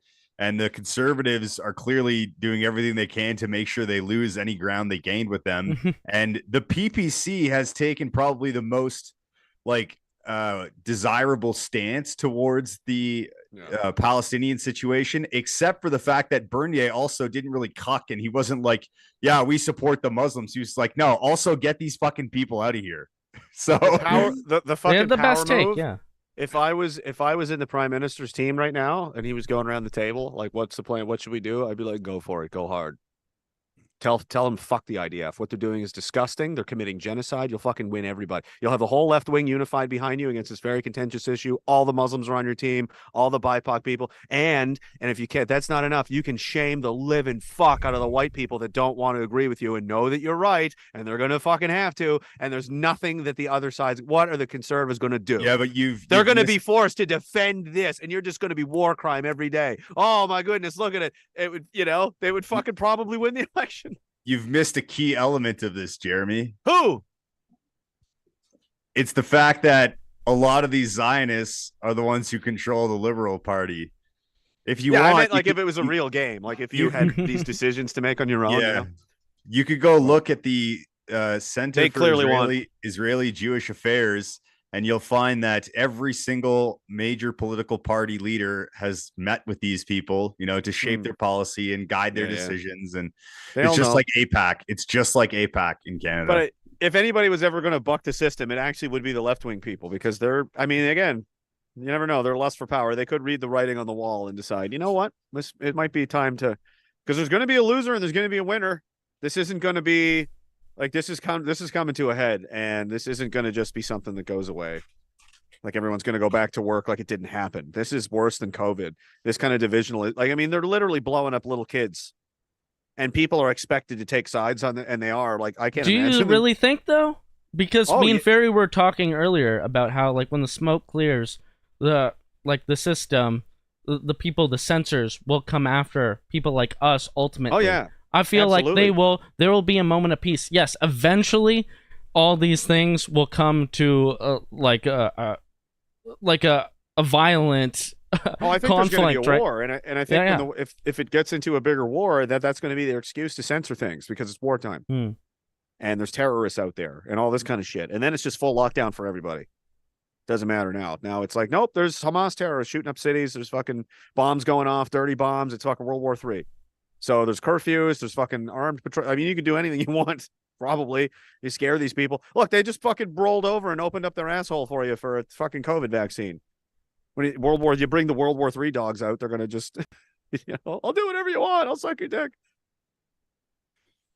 I don't have a lot of faith in these people to stick up for themselves. But, it's easier for like, the right-wing Canadians, the conservatives, like not be, they're like, oh, whatever, like it doesn't matter, affect me. The Muslims are really, really upset. I mean, really upset. I know a couple of them, and their families are getting killed, and they're like really mad. Like and they feel like this is a betrayal. The government's abandoned. Like, it's not good. This is going to be bad. There's going to be a confrontation in the future. Earlier, Lee Stewie asked in the chat, like, how did they get all these Muslims out here so quickly? Because they actually have an in-group preference and a community, and like they actually exist as a people. Yep. They're not individuals, they're a people. So like it's very easy. Like imagine if we owned a city or something, or like we had a big place where there was a lot of us. It was just happened to be a shitload of fucking people from Diagolon and Hamilton. Like 15% of the city or 20% of the city. And then like fucking Derek is assassinated. You know what I mean? There would be thousands of us downtown that afternoon. It would be like, holy shit, look at it, because it's personal, because we're a connected, a people with a shared, like Canada doesn't have anything. Canada is a fucking, I said before, it's a hotel. Everybody just goes back to the room and pretends we're all just living in the same building in the same place. But, nobody knows each other. Nobody cares. Everybody's keeping to themselves. It's not a country. And, every other hotel room is filled with somebody from Africa who's just living there for free. And you're like, hope I don't get stabbed in the pool. Like, whatever. We live in a giant multi-culti hotel. It's the hotel, California. You can't leave. I can't leave. Yeah, it's just like it's easy to do whenever you exist as a people. Like whenever Yeah. you have, strong Right. family connections, strong community Yeah. connections, strong religious connections to people. Like, yeah, it's pretty easy to organize them. Yeah. And I respect them for it. They're more powerful than we are because they can do these things. We can't. So they're going to win. If we don't correct that problem, they are going to eventually inherit this whole place because they are far more powerful as a people than we are. It's not even Yep. close right now in this current state. And if you don't want that to happen, so all these people, oh, fucking racism, bro. Like, listen, it doesn't matter. They're going to see it that way. We have been blowing them up for 20 fucking years, and old grievances are coming up now. And they don't see, oh no, I'm not a racist, bro. They see a white guy. They see a conservative white guy. Okay, this is the future we're going into. It's unavoidable. So you know how many of them? You know how many of them see Israelis as white? Mm-hmm. I've had several conversations this week with Muslims being like, no, this is not. They're like, oh, white supremacy and colonialism. I'm like, bro, no, they're under the same spell. Yeah, I would think most white people would think that they are too, though. They do. a lot do. Even though- A lot yeah, do. So it that's is the game. kind of interchangeable into the minds, into the psyche of most Right. of society. Though we know the truth and we understand the subversion, it's very Camouflage. difficult. Yeah. And at the same like, time, it's not like I want to say, oh, because you were born this way, you were doing this. No, there's Like, how could plenty you- of Christian Zionists or other people who are Zionist, and they're part of the same subversion too, and they're equally culpable. Like, how could you exist as a people, as your own integral, like, ethnocentric, like, okay, we're a team and we're sticking together inside of a host nation of another people without being like immediately like you couldn't do this in Africa or Japan. They're like, who are you? You know what I mean? They'd look at you and be like, who the fuck is this guy? Right? You could do it in European because it's like if they look close enough, nobody's going to notice. And they just assume, hey, Judeo-Christian values. It's all the same thing. It isn't. But they're happy to let you believe that. And I didn't think that either. And then I went and saw all of them talking about this shit. Like we're the biggest pieces of shit in the world. And they're laughing about how they're, pilfering us and taking advantage of everything. It's like, wow, okay, that's gross. Yep. Yeah, well, Yep. these are the kind of things that they teach in the Talmud, right? That a Jew is better than a goy and whatnot. Now, I would think that Right, it's a lot supremacist of ideology. It's like I would think that's that my a lot job of to rule yeah. the world. God told me Right. I have to rule the world. It's my responsibility. That's crazy. You're insane. And what I No. think that what a lot of people don't get is that we obviously have met Jewish people in our lives, and to think that these people just automatically, like, they probably don't think that they're Jewish supremacists and that they're better than us just because they're I've Jews. met a bunch of them. I've met a Oh, bunch no, of there- people that there- are there Jewish that definitely like, are. This is all crazy. And they're like, But- oh, I'm glad you understand. Yeah. But the thing is that for centuries before, that was what was actually ingrained in their religion. Everybody believed in their religion, and especially Jews, like as a race and as an ethno-religious group. They were like an insular group that stuck together, and they did believe, up until a few generations ago, all of them, or almost all of them, did believe that they were supreme to other people, to the Goyim. And guess- that's how they survived. So there are going to be tricklings of those, and the Jews these days, it'll come out in other ways, where they won't see their own faults. They won't understand why they might be wrong, why their suffering is not more important than other people's sufferings. And then it just has like an avalanche effect to how the society is just crumbling because of their It just like comes their down complicity. to the spirit of people, like the spirit of men, especially, where we come from. Are you okay with being ruled by someone else or not? I'm not. It's that simple. Mhm. It's like, well, I'm going to call you names. I don't care. I'm aware that people like me and my, we're not even in control of our own fates, and we're being herded around and fucking, sent off into bullshit. And if anybody tries to stick up for themselves and say, hey, why are you doing this to us? You attack us for that. So am I okay with that? No, I'm not okay with that. That's fucked up. That's a crazy arrangement. And I'm not a slave. I'm not a slave animal. I don't know. I must be a defective one. I don't know, but I'm not willing to live under those conditions. So you can say whatever names you want, but it's like, it has nothing to do. I don't care whatever paradigm you create, look at the facts on the ground of the reality. Like, well, look at all these positions and look at all this influence, all this money and power. Yeah, no. Like, Alex Jones had a great rant about it the other day. Actually, I was surprised. Was it? I don't know. It was good to see him do it, but it's also kind of like, okay, come on, Alex. Like, we know Like, just stop begging them for approval and start. I think he's fighting it. Well, he was like, it sounds like he's getting fed up. He was like, just let us control our own countries, for God's sakes. And it's like, what are you saying, Alex? Like, he's admitting that we don't. And everyone knows that we don't. That's the thing.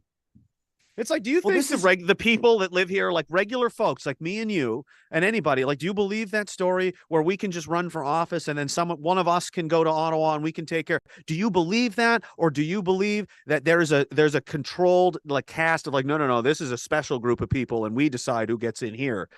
Or which is it? If you believe this, where you have to fight to get in there, it's like, we're not running the show then, are we? Somebody else is, and that's not okay.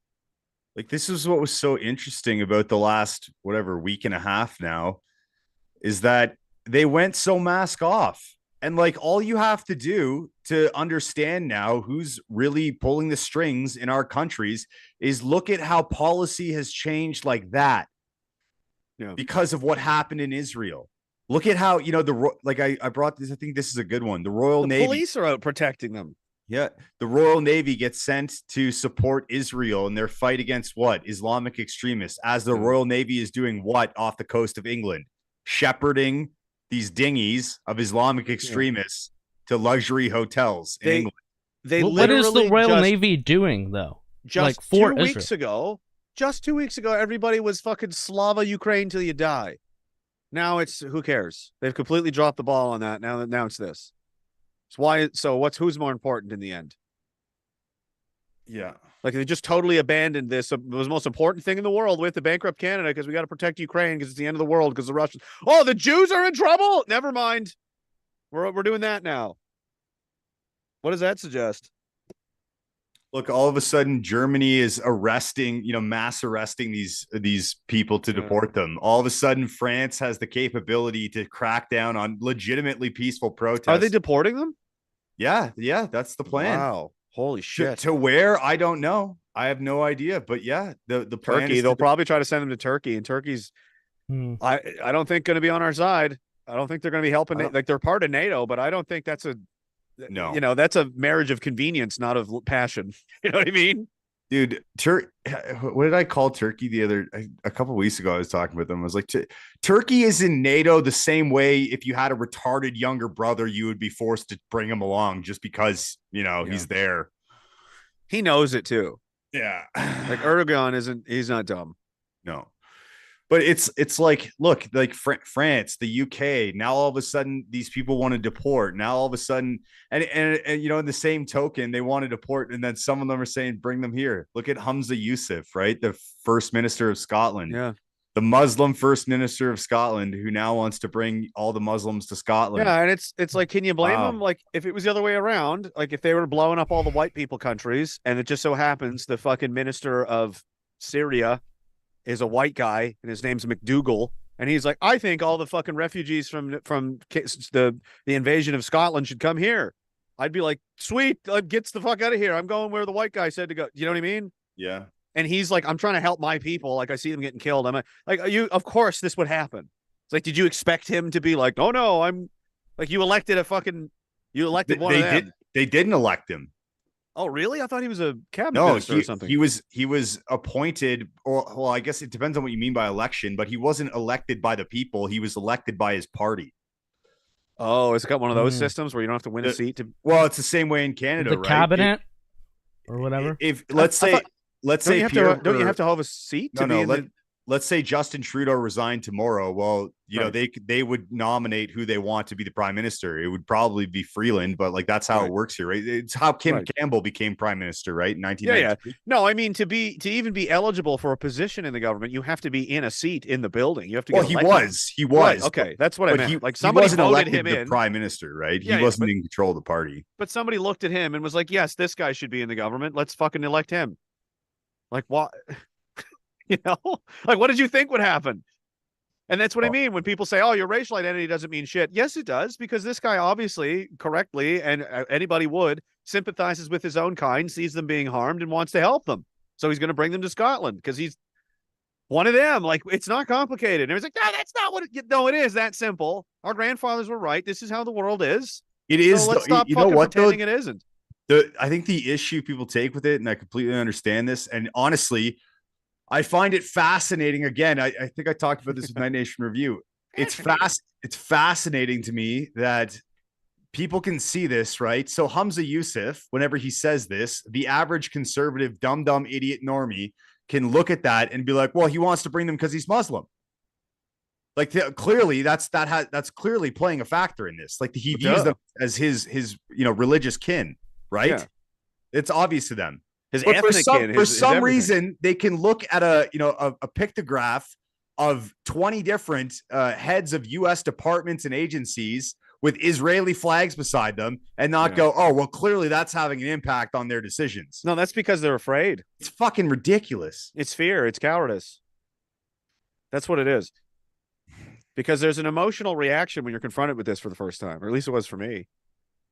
When you're like, wait a minute, what the fuck? Like, it feels like you're off limits. Like, it's like you can't even, like, those kind of mental barriers are installed through brainwashing and propaganda. Like, there's years of this people have to fight through, and a lot of them are they're like, nope, they're gone. Like, especially the older generation, the ones that are most into this are the boomers, because it's like they got nothing but spoon-fed CNN for 30, 40 years, and they're not on social media. They're fucking, if they are, they're on Facebook. They're not into any of this shit, so they don't know what's going on, and they're probably not coming back. You're so bang on this too, and I played a clip last night from The Secrets of Great British Castles. What? Yeah, there's a reason I played it, because it talks about coin clipping under the reign of Edward I. Oh shit! Yeah. And so when was that? What years? Edward I was very not happy that this certain group of people were clipping coins, and he killed 700 of them, right? Because they were the ones doing it. Yep. And you know what I found fascinating about that? Stealing from the king. If you steal from the king, you get killed. It had nothing to do with being Jewish. Don't steal from the king, and he won't kill you. Exactly. But the thing is, that's what I was kind of just thinking about this today, and I realized, like, look, Edward I also was just massacring Scots. He just, anybody that was disloyal, he just massacred them. And nobody looks back on history at that time from like 700 years ago and says, man, what a terrible case of anti-Scotsman. Yeah. What a horrible display of anti-Scottish. What an anti-Plaidite. Yeah, he was quick to the sword. He was an anti-Celtic, bigot.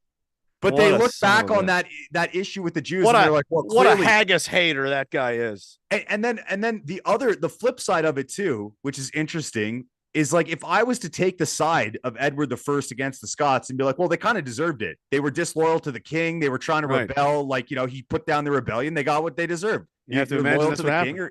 That's the game you play, boys. It's win or die. You lost, so you die. If I was to say that about the Jews in that situation and be like, oh, well, they were clipping coins, that's treason. That was the law. It was treason at the time. All the money belonged to the king. You clip his coins, you face the death penalty. They got what they fucking deserved. That would be fucking, that's like an ADL, cream story. But you did just say that. Yeah. But I don't care anymore. We both just said it. I mean, yeah, like, it has nothing to do with you being. I mean, you could have been a bunch of Portuguese sex pirates. It doesn't matter. Like, what are you doing? You're stealing that. Like, the other night when I was talking about Greenblatt, like, they play this game where they turn into like the T-1000 to just mold out of the way of pertinent questions and then totally distract you with something else. And it's like, oh, well, there's all these people that are mean to me. Like, no, you're killing children, Jonathan. That's why people are upset. Oh, and then there was the Holocaust. No, Jonathan, you're blowing up children, sir. That's the problem. Absolutely not. It's like this insane gaslighting competition. And you're like, am I like, what is happening? How do you not see this? Are our brains wired completely differently, or are you just a complete massive liar? Like, are you crazy or are you evil? I can't figure it out. I think it's a little of both. I can't figure it out because it seems like they're under the pretense that they're always right. So they'll retroactively justify everything. And I can't believe he's definitely a haggis denier. Oh yes, he is. He is. All right, I just want to read two He's a super bagpipe chats quickly. revisionist. So on entropy, we have all my things are okay. Continue anyways. My Fucking things are all... outrageous. And you want to be my latex salesman? Oh, sorry. Torquil is saying Islam is the broom of Israel. And Yeah, it's a great quote. That's a prophecy. Yeah. Is that the Edom and Amalek stuff, or Jacob and Esau? And this is the thing. It's in that thread. Yeah. This drives me crazy. I was thinking of this today. Sorry, and Uncle Kenny says thanks, Edgy. Appreciate it. All right, go ahead. Sorry. They're just making shit up. Okay?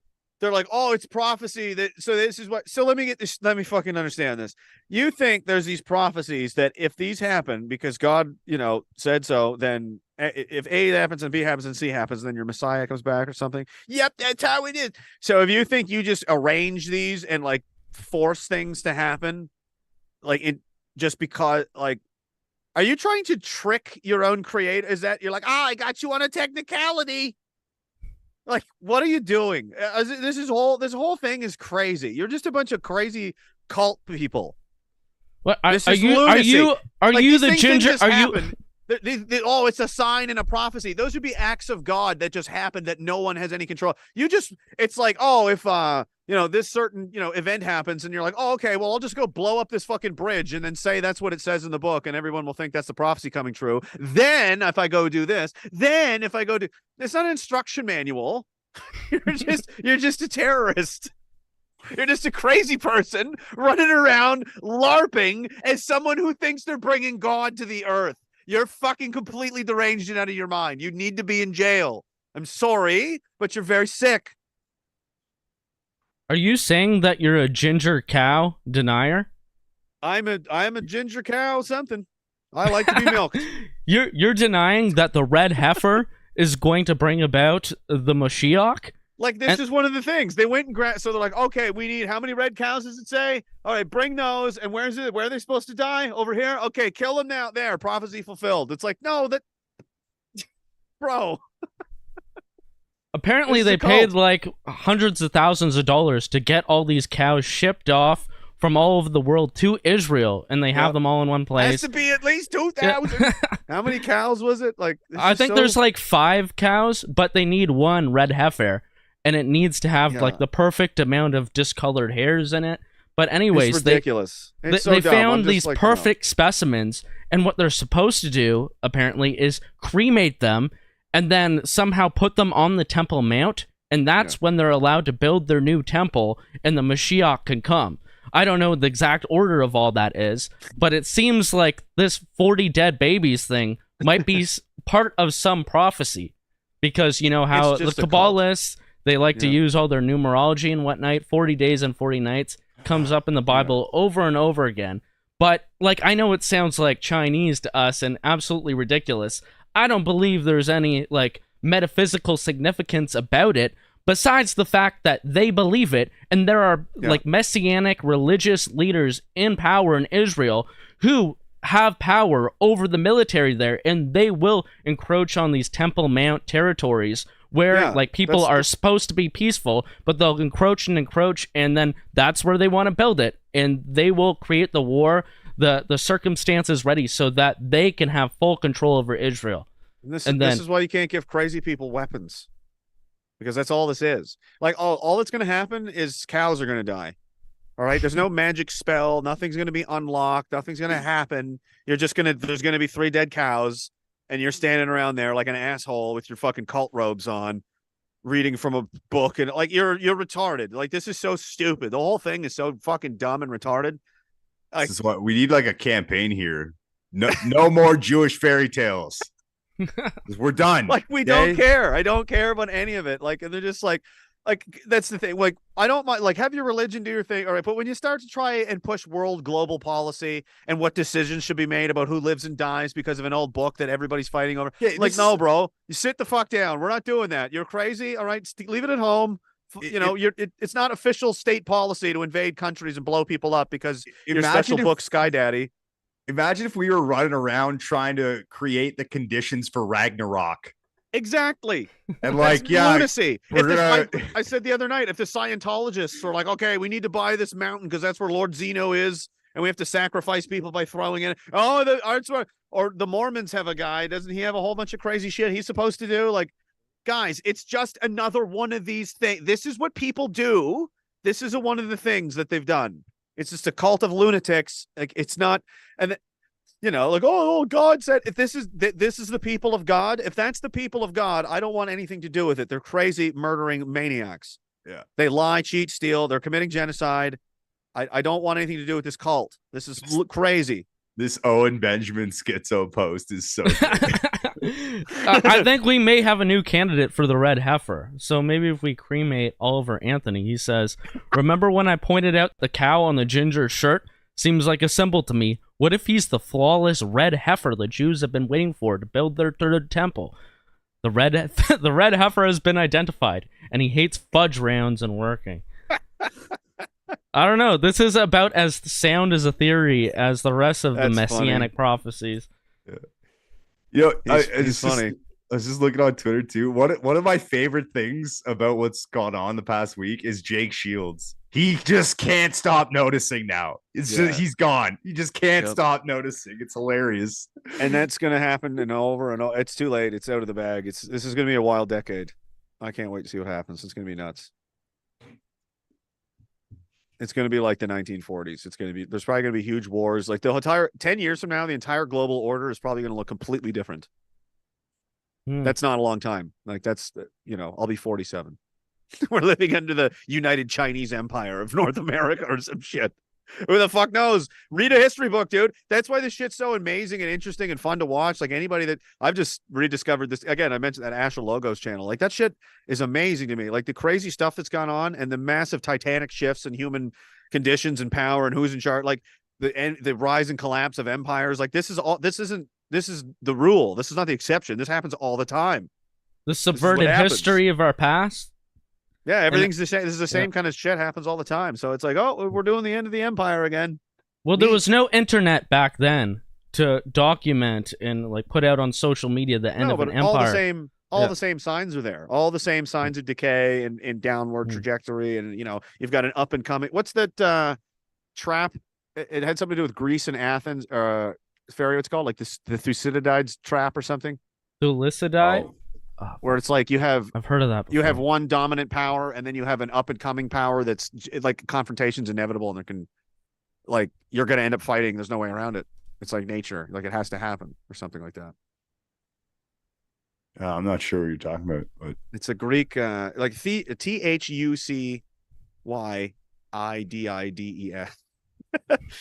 Blame the Greeks for talking like weird freaks. They could have developed English. Instead, they talked like fucking weird alien people. I don't know. Carving stuff. They're always naked. I'm really jealous of them, actually. All they were doing was fucking and making huge buildings and living in olive fields. Sometimes people would invade them. They just slaughter them all, and then they take their money. They had a fucking great time. The Greeks had a great gig going. It's a little reductionist, but okay. Well, and then fucking Alexander kid showed up, and he's like, I'm getting real tired of all this fucking around. Everybody fucking attacking me and being fucking gay. So I'm just going to fucking take over one at a time. I'm going to go east to west. I'm going to sweep this place up like a broom. I'll go till I get tired. Guess what? I don't get tired. I'll just do it forever. I'll be on an endless campaign of conquest and I'll never lose. I'll create an entire fucking near religious like cult around me. I'll be invincible. I'm going to be like Darth Vader. Like that shit's crazy. Could you imagine just being along for the ride of that? Imagine just being one of the guys in his crew. And it's like, hey, I'm with Alexander the Great. We're in town. We just fucking ruined 3 whole countries. Nobody can stop us. It's amazing. We're gods. What are you guys doing? Farming? Ha! You're our slaves now. All right, bye. Just go to the next. I mean, mental. I don't know. I'm hoping Edgy can pull this up, but apparently Ben Shapiro is now calling for America to take in the refugees. Of course he is. Of course he is. These Piece terrible, awful people that they need to kill should come to America. Not Egypt, not Saudi Arabia, not Lebanon, not Jordan, not anywhere nearby where they would fit in most and be with their no, they need to go all the way to the United fucking States. the country that abandoned them and helped the Jews in Israel bomb the fuck out of them and destroy their way of life and uproot them forever. Bring them to the United States. That is a brilliant idea. That will go over well, very well. The JDAM was made in America. You can go live there next to the JDAM plant that blew up your family in a hospital. That's a fucking genius idea. Good job, Ben. Why don't we do that more often? Yeah. Where's Edgy? Is he back yet? No, he's dead, I think. Where did he just leaves? I mentioned Does Greeks. that? I think he's beaten off because I talked about Greeks. Oh, that makes sense. I don't know. I mean, they are, it is an admirable civilization. They they did some great stuff. It's up there. I want to hear this. Everybody likes the Romans, but the Greeks are underrated. Edgy, I just sent you a clip. I think it might be worth listening to. Oh, he's back. Thank God. It's in the chat. Oh, we got worried. We thought you might have been masturbating to Greeks. No, they're not as gay as we've been led to believe. Same with if you think about the Roman Empire when you're cranking it, it's not gay. Everybody does it. It's just it's more of a power thing. It's that's what it is. Oh, in the Zoom chat? Okay. Gotcha. Yeah. I'm just trying to keep something going while you guys. Well, I'm just really curious what he said here. Lauren Witzke posted it, so I don't know, but this might be interesting. He says people call Kim Jong-un a man, yet here's psychopathic Ben Shapiro demanding that all neighboring states and America take in the refugees. The very same people they were calling terrorists last week. Or what? Or else? Israel will have no choice but to start a nuclear Armageddon. Sides and may choose to launch a massive offensive against Israel that would end with tens of thousands of Jews dead and Israel itself. Hezbollah in the north, which is an Iranian proxy, will know that Israel is surrounded on all sides and may choose to launch a massive offensive against Israel that would end with tens of thousands of Jews dead and Israel itself existentially endangered. Again, that possibility is quite real. Israel is apparently holding off right now on its ground offensive in order to retain enough troops in the north to prevent a massive Hezbollah move. If Hezbollah jumps in, Israel will respond with everything in its arsenal, as it would have to. Iran, then presumably with Russian and Chinese backing, could enter the conflict. At that point, nuclear conflict would certainly not be off the table. Israel will not allow a second Holocaust to take place without using everything in its arsenal. At some point in this chain of events, America would inevitably be dragged directly into such a war. Meanwhile, the world's oil supply would be radically decreased, crashing the global economy. So that's what one path looks like. The other path looks like America standing tall. And here's America's role. It's a simple role. It does not require American use of force. It does not require American soldiers. First, America must provide Israel the material and moral support to destroy Hamas. Israel will shed extraordinary levels of blood of its own citizens in order to protect civilians in Gaza and to kill terrorists. But Israel will require rearmament, and America should provide it. An Israel wounded by Hamas is an invitation to broader regional and possibly global conflict. Second, America must use our diplomatic might to push to alleviate the everyone against him. Situation on the Arab side. We ought to be pushing Egypt to open its border to refugees to minimize civilian casualties. We should be pushing Turkey to accept refugees. After all, they accepted 3.5 million of them. Are they going to want those? Just telling you what to do. He's like your daddy, huh? Look at the way he's telling, like, this is what you're going to do. And this is what's going to happen. And this is what America has to do. Dude, I'm just like, what if America, the big dumb giant, goes, Grug no more slave, and just walks away? Hey, Ben, how about this? This is going to be popular. How about Israel ends the border with, like, ends the prison planet, the quarantine that they've put on Gaza, and how about they naturalize them as citizens and give them voting rights in Israel? How would that would that make the situation better? Maybe not for you, but maybe for everybody else it would. Why? Because you share that land with them. So your solution is kick them all out of their land, give it to Israel, and hey, these 1 to 2 million people that become refugees, that's everybody else's problem but Israel's. Yep. Why should Egypt have to take them? Why should Turkey have to take them? He's not wrong when he says they took in 3.5 million refugees from Syria. So what? Turkey's just, I'm not trying to simp for Turkey, but I'm saying, like, why should they have to deal with that problem? Yep. Everybody's tired of it, man. Everybody is tired of this shit. Even the Muslim countries that are like Turkey, right? Like Turkey's like, I'm trying to run my fucking country here, and it's just endless waves of people coming through. And he's trying to ditch them off to European countries because he doesn't want them. You know what I mean? You don't want millions of people that aren't yours just hanging around, fucking around. It's like, get the fuck out of here. And now, Well, so this is now I'm going to have to take. So he's not pumped either. Everybody's just going to eventually look around the room and go, we all have a common problem here. I think we're all very tired of somebody in this party. Somebody at this house party needs to leave the party. You know what I mean? How does it not end this way? Yeah.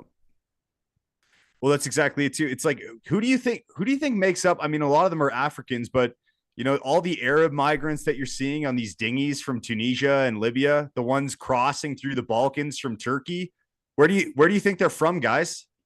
You think they just magically sprouted out of the fucking desert dirt, eh? And that they decided they wanted to go to Europe? Or were they in Syria and Libya and fucking Jordan and everywhere else, and Lebanon and everywhere else that's been displaced from these fucking wars for Israel? Remember what it was like? This is what I felt like when I was like 15. Like when you're just kind of coming online to kind of seeing what's going on in adult world, there, like you start midway, like halfway through the movie, like there's already a bunch of shit happening. Do you know what I mean? So you're kind of just like, oh, that's just what's happening right now. I guess it's just something we're doing. So this whole waves of people coming from all over the world has been normal. Everybody at that age is like, that's been this way their whole life. If they're 20 years old, there's always been migrants coming here in giant waves of people. This is totally normal to them. This is crazy to us because it didn't used to be like this. But to them, they're like, oh, what are you talking about? It's fucked. Yeah, well, the floodgates opened, I think, around in the 1960s and 70s, and now it's been ever escalating ever since. 1967, right? I think. Yeah, specifically here in Canada, right? Yeah, and it was around the same time for the United States as well. Yep, worldwide and for all Western nations. Some got it a little bit later, but they're trying to go after all of them and make it their dumping ground for all. And their, it's like, why? But why should those people have to go anywhere? Like this. Mm-hmm. And the thing is, this is one of the worst. Like this situation needs to be resolved. This is crazy. Like this can't continue. And I think at this point, like, I mean, it's going to have to be resolved, isn't it? This isn't like a minor. This isn't like the other times. Like they're fucking just straight up dummying hospitals full of people. Just like, I dare you. I fucking dare you to do something about it. Are they going to? What is the Iranian leader supposed to do? Because like, he's basically saying like he's going to protect them, and like, what are you going to not now? They're basically calling your bluff. So it's like this is a crazy game of chicken they're playing with each other. Brings in Iran at the very least, Lebanon for sure, Russia. Lebanon's already fighting Israel. Like they seem to be at war formally. They've been killing people on both sides all day. Yeah. So I don't know what that's about. And there's like, oh, Hezbollah is killing. They've blown up. I've seen like 6 different Israeli tanks get destroyed today on the internet. Like, that's a lot for one day for a bunch of guys with tube launchers. That's not good. You know what I mean? That's the fucking rate of exposure you have. That's you're losing 6 fucking 10 battle tanks a day to a bunch of dudes in sandals. Oh, fuck. You got a problem, man. Did you hear this theory? Apparently, so one of the things they do is they launch these rockets that basically have no damage capabilities at Israel, just because every time the Iron Dome intercepts one of these stupid fucking little bottle rockets, it costs them like $50,000 to $150,000. Exactly. They're not stupid. No. Like this is a way they can hurt them. And it's like, I'm forcing you to spend billions of dollars on this stupid thing. And it costs me nothing to do. It costs me pennies. I'm draining you of resources. I'm trying to hurt you any way that I can. And that's one of the ways I can hurt you. So that's why they're doing it. Like they're basically shooting, glorified fireworks at Israel. If it lands on you or right at your feet, yeah, it'll probably kill you, but it's not going to like punch a hole in the wall, if it lands. No, I mean, yeah, there is that, but this is what I was hearing. Somebody else was saying like it's just like a big firework. Some of these, yeah, it's not. They don't even have a payload. They're just homemade. Yeah, they're not a big. They're like almost like black powder bombs, but they're not. Like they're homemade rockets, like you would make, with your kid for a science. Like if we made them, if a potato gun with explosives in it. If we got like Derek and Quick Dub and like all the guys around, like, all right, who thinks we can make? Who understands how to make a rocket? That's what it would be. It's a bunch of dudes figuring out their best. Like they've been just doing homemade rocketry program for the last 20 years. It's not like a sophisticated assembly line in fucking Virginia from Lockheed Martin that's building these fucking. It's tubes people make in like metal shops underground. Dude, they make homemade fucking shit with. There's a video of them making them, Yeah, it's just you said it last night. It's like it's like a glorified like sheet metal factory. Like it's just like a garage or something, and they have like a few tools and yeah, they showed one of them like being made. They're like spray painting them. Yeah. You know, it's just like they're all it's just homemade. They melt the metal and they cast it and they fucking whatever. Put the parts in. Like there's your detonator and fill it full of homemade gunpowder and away she goes. Lick your finger and aim that bitch.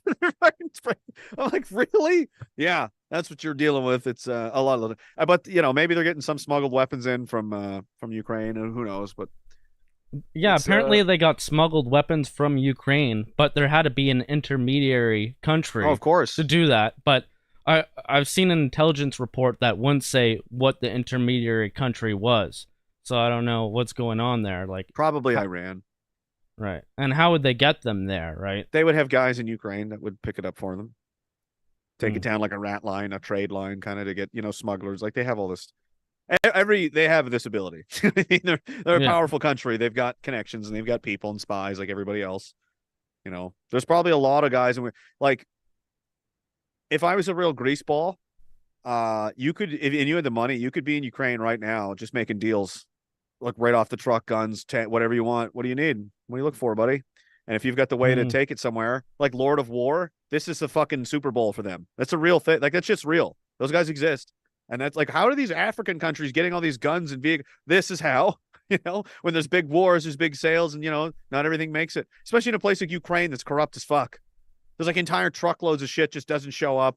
And they go, oh, it got blown up. Yeah, the Russians blew it up. Oh, did they? Or did you sell it to the Taliban? Well, you know, who then turned around and sold it to whoever. And whatever you want too. It's like S-300 missile systems, fucking anti-air guns, anti-tank rifle, all the best shit. Send everything to Ukraine. Yeah, right. And where do you think it goes? And they know the war's over. That's the other thing. They can't win. They know that. So they're like, fuck it. Let's just get rich. The number one importer of or buyer, purchaser of luxury cars is Ukraine now. Like they're just stealing. They don't give a fuck. Anyway. How is that going to end, though? The Ukraine and Russia? You say it's dying down? What will happen in order for that to die down? I think it's just going to stay the way it is. The Russians have no need or interest to go any further. They moved and protected the land and people they said they were going to, and they're holding firm, and they're just going to stay there. And Ukraine can attack them and die as long as they want. And Russia can just sit there and keep killing them as long as they want. They're just like, will you stop? Or if they want to, they could roll over them tomorrow. They're just choosing not to. This is great. I just saw a video, like there's so much stuff coming out right now because they're doing all these protests at embassies, and apparently the Iraqis are marching on the U.S. embassy in Iraq, chanting America is the greatest devil. Yep. Thanks, Israel. Yep. Thanks. Yep. Thanks for lumping us in with you. We dropped the bombs. You're a good friend. We drove the tanks and we pulled the triggers and everything, right? It's like, you know what it is? It's like if you were doing like, I don't know, something stupid with your friend when you were younger and you get in trouble or they get caught and then they're like, well, he helped me. Actually, he was the one. It was his idea. Yeah. You should be angry with him too. Oh, I knew. Oh, yeah. Thanks, that fucking friend kid. I knew it. Yeah. So and actually, it was all him too. You know, don't even look at me. I believe you. He is pushy and tall. It's all his idea. And then you just slink away. Yeah. Right. That's my plan. If they ever get me in the box, I'm going to say it was Ferry's. It was all him. He's tall. He made me do it. Oh, man.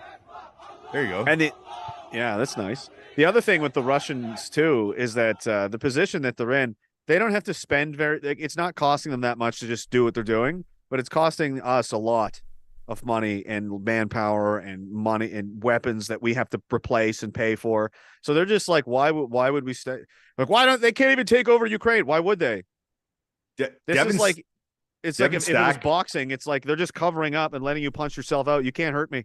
I'm going to wait until you got nothing left. And if I choose, I can just, that's it. Good night. Like you can't hurt me from here. And you're using a ton of energy and resources, and you're just, okay, go ahead. I'll just wait till you're done. Well, if there's a war at another front, though, right, with Iran getting involved in Israel, exactly, then so Russia, it's in their interest, right? Because if they rolled over to Ukraine and locked it up, that's the end. Like there's no more troop deployment. Like NATO's no longer engaged in that theater. but they are right now. And it's like, I can hurt them here. Normally they can't hurt them. Like, what are they going to do? But they've like, I've got a direct way to bleed you every fucking day. And I'm going to take full advantage of it. And they are. Yeah, And we're stupid. We're stupid to walk right into this. Devin Stack brought that up on stream. Like, was it? I don't know. Maybe it was the flood edition where he's like, "Yeah, so we're sending there now. The U.S. has sent 2 carrier groups into the Mediterranean." Yeah, and he just brought up. He's like, "What do you think that costs? What do you just imagine how much it costs to send an aircraft carrier group into from America or from wherever it was into Israel and to man it, to have it operational and the maintenance and all the fuel and all the what do you think that actually costs just to do that? Just that? Yeah, like probably quite a bit." Like you have to imagine, like what is the operation cost of an aircraft carrier group per day? Well, an aircraft carrier, the American aircraft carriers are primarily powered by nuclear power plants, as I understand. So for starters, that thing is a floating nuclear power plant. These things are fucking huge. If anybody's ever, I don't know, probably whoever would. It's just a dumb normal. Like I've been on American aircraft carriers before, and like before I was in the military, like that would seem like the coolest thing in the world. And I was just like annoyed and tired and couldn't sleep. I was like, this is so stupid. Get me off this. It's huge. It's a fucking floating city. They're like, okay, don't go to that deck and don't go to that deck. Okay, those are gang territory. Like there's inside the aircraft carrier, there were Mexican gang territories that we weren't allowed to go in because that part of the U.S. military was actually under the control and influence of a Mexican gang. So in order to keep order on the ship, we've had to arrange it in certain areas. So there's certain places. I was like, what in the fuck? It's a floating city of death. It's so bizarre.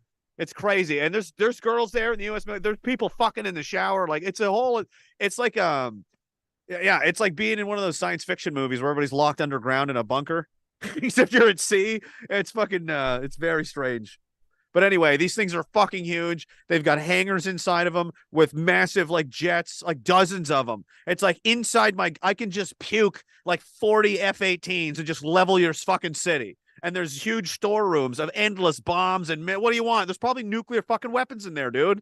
Like you want to destroy a city? Let's destroy a city today. They put the fucking jet up on a crane and these other machines come up and what do you want to put on it? Nukes? Sure. There you go. Bye, Damascus. And that's what we did today. That's just the aircraft carrier. Around the aircraft carrier is a bunch of fucking missile destroyers and cruisers and submarines and fucking... When this thing comes to town, it's literally a Star Destroyer from Star Wars. Like when Darth Vader's Super Star Destroyer shows up and you're like, oh, shit. You're like, yeah, that's what's up. Those things are fucking... No other country in the world has shit like this. It's like... It's horrifying. You know? If a U.S. aircraft carrier shows up near you, like, expect problems. And that you cannot do anything about. They're going to fuck you up. Also... These groups they're not done. They carry a contingent of Marines with them as well. So just in case they need to come ashore and fuck your face, roll up close, they can do that too. They've got landing craft and everything they need. They've got attack helicopters. We got it all. It's like just a total package of death. It's insane what these things have. The carrier groups are war at this, whatever you need. Whatever you need killed, send that. Is there any way that they could get blown up on their trip? There sure is. That's and then it's $1 billion part. just exploded and like hundreds of lives in one go. And just like war, like World War III starting just from that. You make an interesting point because we all know the USS Liberty story.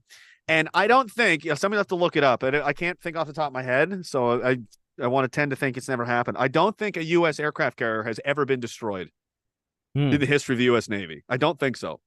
I think they almost lost one, but they repaired it. It didn't sink. So, the false flag implication of that is interesting. Also, Russia has developed the hypersonic missile system, which is, we have no defense for that. It's so fast. It evades radar. There's nothing we can do. It's like the fastest fucking missile system ever made. They're obviously real good friends with the Chinese, who also seem to have this ability. If the third member of that alliance is Iran, who you have to fucking assume if the other two boys in the crew have the fucking new shiny rockets, they might also. And these things could easily fucking take out an aircraft carrier because there's no way to defend against them. So that's a problem, They just fly 2 feet above the ocean floor or the top of the water and just right into the side of the deck. It doesn't even show up on radar. You've already exploded. That's how fast it is. There's no defense against it. Other than we have yet. And the aircraft carriers, would they just blow up immediately with the amount of ammunitions and weapons that they have there? Fuck yeah, probably. Or would they have something to stop that? Like No. obviously the hypersonic missile. I don't think so. If it's too fast, like it depends on what the payload of these missiles are. Like I don't know what they can put in them. There's another. It's a rumor. Russia kind of hinted that, like, no one really denied it. There was a claim, and it seems. I feel like it's true. NATO never said anything. Nobody ever said anything. But they had this bunker in Ukraine. It was on the eve of some offensive that was supposed to happen. And Zelensky was supposed to be there to like kind of like give it the send off, like, okay, we're going to take the country back. This was like back in 2021. And he's like, all right, we're going to get him. Fucking good luck, guys. And anyway, he didn't go or he didn't make it or whatever. The whole fucking place was destroyed by one of these missiles. They fucking loaded it right up and just sunk it right into the headquarters on the eve of their fucking attack. So not only knowing what you're going to do, we already know what you're doing. It's like, hi, we know what the fuck you're doing, and I can hurt you and you can't do anything about it. It was the scariest fucking thing. If I was Ukraine at that point, I'd be like, we have to surrender. Probably. I think we have to surrender. What are you going to do? They can, whenever they want. Goodbye. And it's like, you're not safe anywhere. That was their there was like NATO generals that were killed in this, apparently. And it's like, they're just keeping it hush hush. There was like 200 people in this command center and they just nuked it. Like, goodbye. Now what are you going to do? And then the attack was delayed and it was all fucked up. And it's like, yeah, so the story tracks because it was like they were all fucked up and everything seemed to go off the rails since then. Like they've seemed to have wiped the leadership. And Zelensky was on TV that day and he was white as a ghost. And everyone's like, what's his deal? And he was just like, everything is going well. Ukraine is slaving. You're getting stuff. He's all fucking pale. Everybody's like, what's wrong with him? It's like he nearly died. Everybody knows he's dead. He's fucking terrified. And it was like the Russians knew he wasn't going to be there. It's like they were like, watch this, just to send a message. You know, that's what they do. They do shit like this. They're fucking mind assassins. If they had any sense, they would have surrendered. But now that was 500,000 dead people ago. And we're still sitting in the exact same position we were then. So anyway, they've got these missiles and they're an issue. And they very well could be in the hands of Iran. Mossad could use it. Mossad could sink the aircraft carrier and say it was Iran using one of these missiles, which then implicates also the Russians.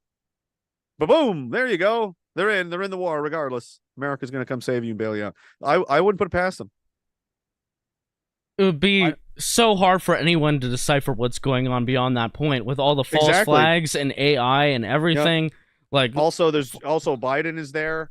Like this could be a bad time, dude. And it's like no one's going to be able to keep their head. This isn't the old. Everyone's just going to panic and freak out and do a bunch of crazy shit. There's going to be no talking. It's just going to be all, and which is what they want. And they're going to tell you what to do. Oh, we have to do this now. We have to do that now. Imagine they sink a fucking aircraft carrier and they kill the president. And that doesn't get World War III off the ground. Nothing does. Obviously, it's got to be a big show. They know this. They did this with Pearl Harbor. Pearl Harbor, they knew the attack was coming. It was allowed to happen because they wanted into the war. The American people wouldn't go for it. Nobody wanted to fight. We just did World War I. We're not fucking doing that again. That was a massive waste of time. We didn't get anything out of this. And we lost like, 100,000 American boys are dead for no reason. Fuck no. No. And then Pearl Harbor explodes and it's like, our entire Pacific Navy was just destroyed. We're being attacked by Japan. Oh, fuck. Everybody dies now. Like, this is what happened. This happens all the time. So it's like, oh, you're being paranoid. Am I, or am I just like, well, the propaganda, they're trying to incite it with all the propaganda. This is the new 9/11. This is the new Pearl Harbor. It's like they're trying to prophesize it and make it happen.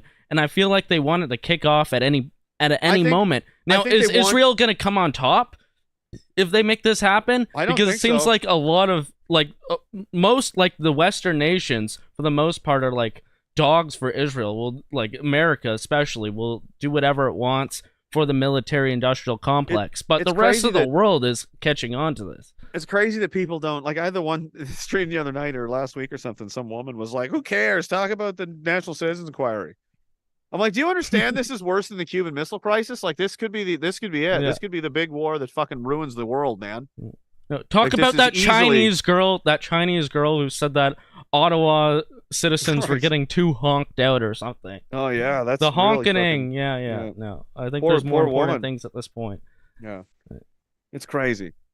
Well, at least we're probably in the best spot. Canada will probably be damaged the least.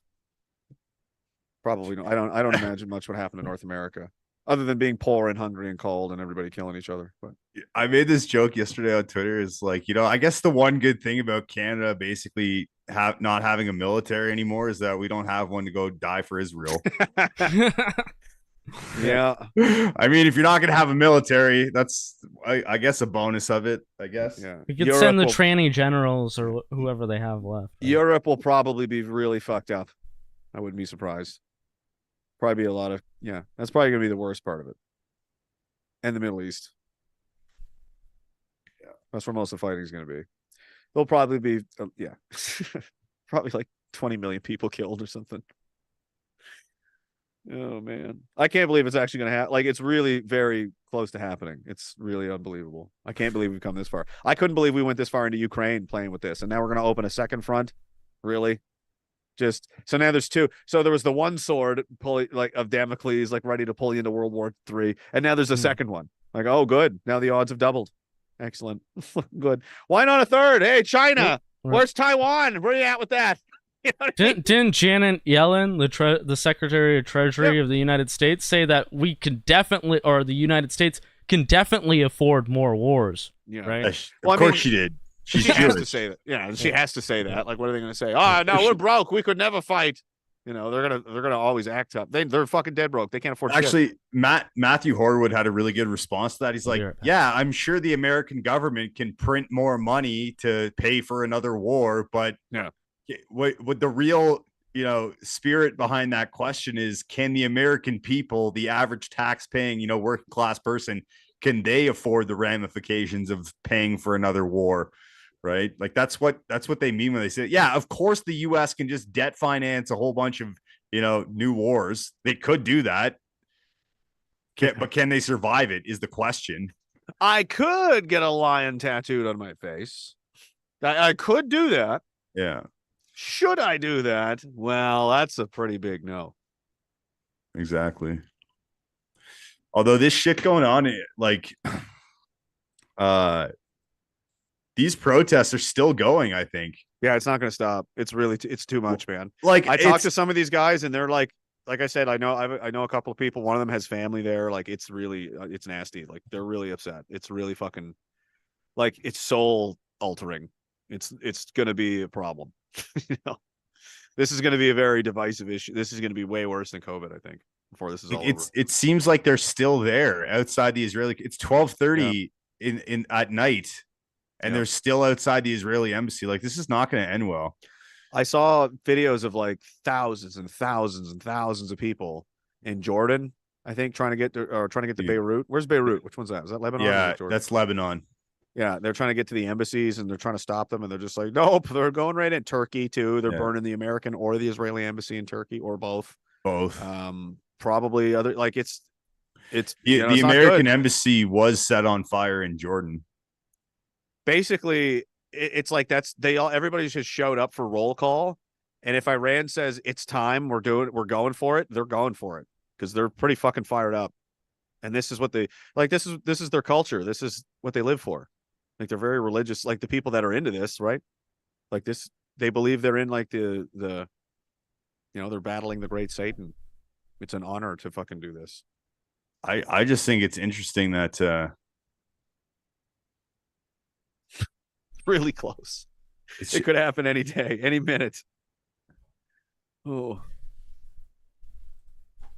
all it's going to take is a boat to go down. It's fascinating that the pro-Palestine crowds in the West completely, overwhelm the pro-Israel crowd. Nobody, like, this is the thing, is you'll get a lot of that virtue signaling support from faggots online or neocons online. Yeah, you'll get them saying I stand with Israel. How many of them are out in the streets? Yeah, that's right. Yeah, I gotta take off here, but that's with that. Yeah, that's the people that say they care versus the people that actually do care.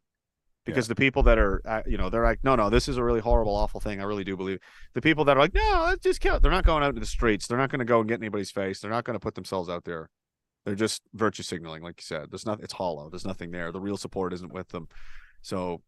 And, the demographics tell the story about what age group and what the future looks like. So, interesting times. All right. I gotta And go. they'll be coming here, of course, to share their disdain. Sorry, this is completely off topic. I just noticed this. One of the did Jeremy leave? One of Sewell's guys in Australia just put the new Hitler salute law to the test already. Oh, wow. Okay. Yeah, I think I read something about that. So, the gist of the law is that you can't show any, like, swastika or anything to do, any support for the National Socialist Party of Germany.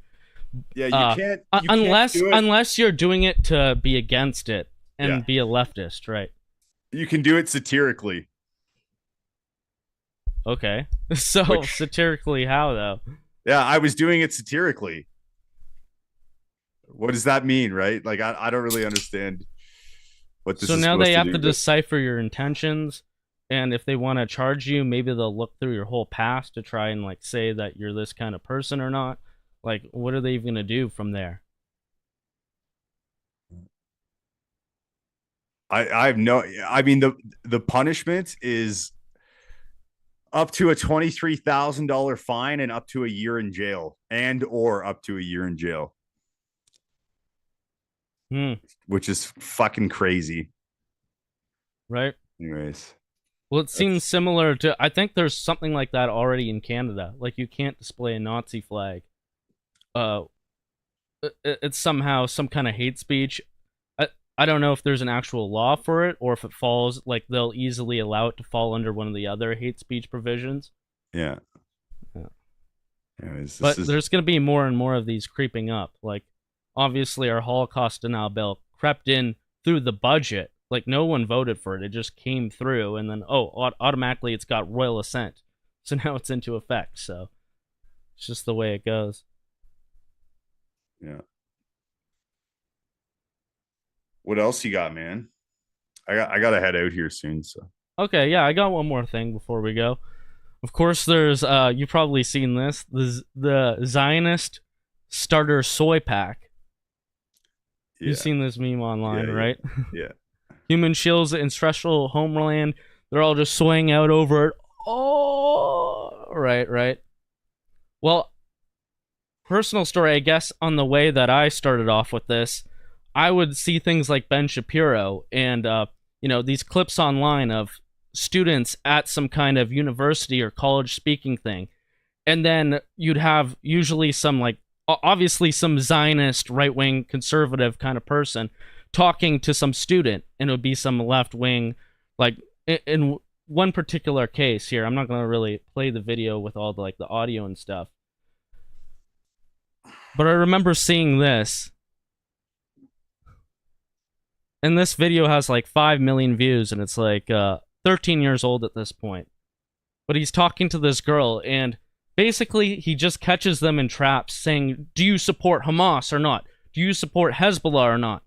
And getting them, like, because they're prescribed as terrorist groups, he makes them answer a question that, like, it's always a yes or no with them. And then he could easily get a huge own, are you a terrorist or are you not? And, of course, they can't answer that with all the nuance. So that makes people soy out all over the internet and easily indoctrinates people into that Zionist right-wing, like, corral that they try to push you into, right?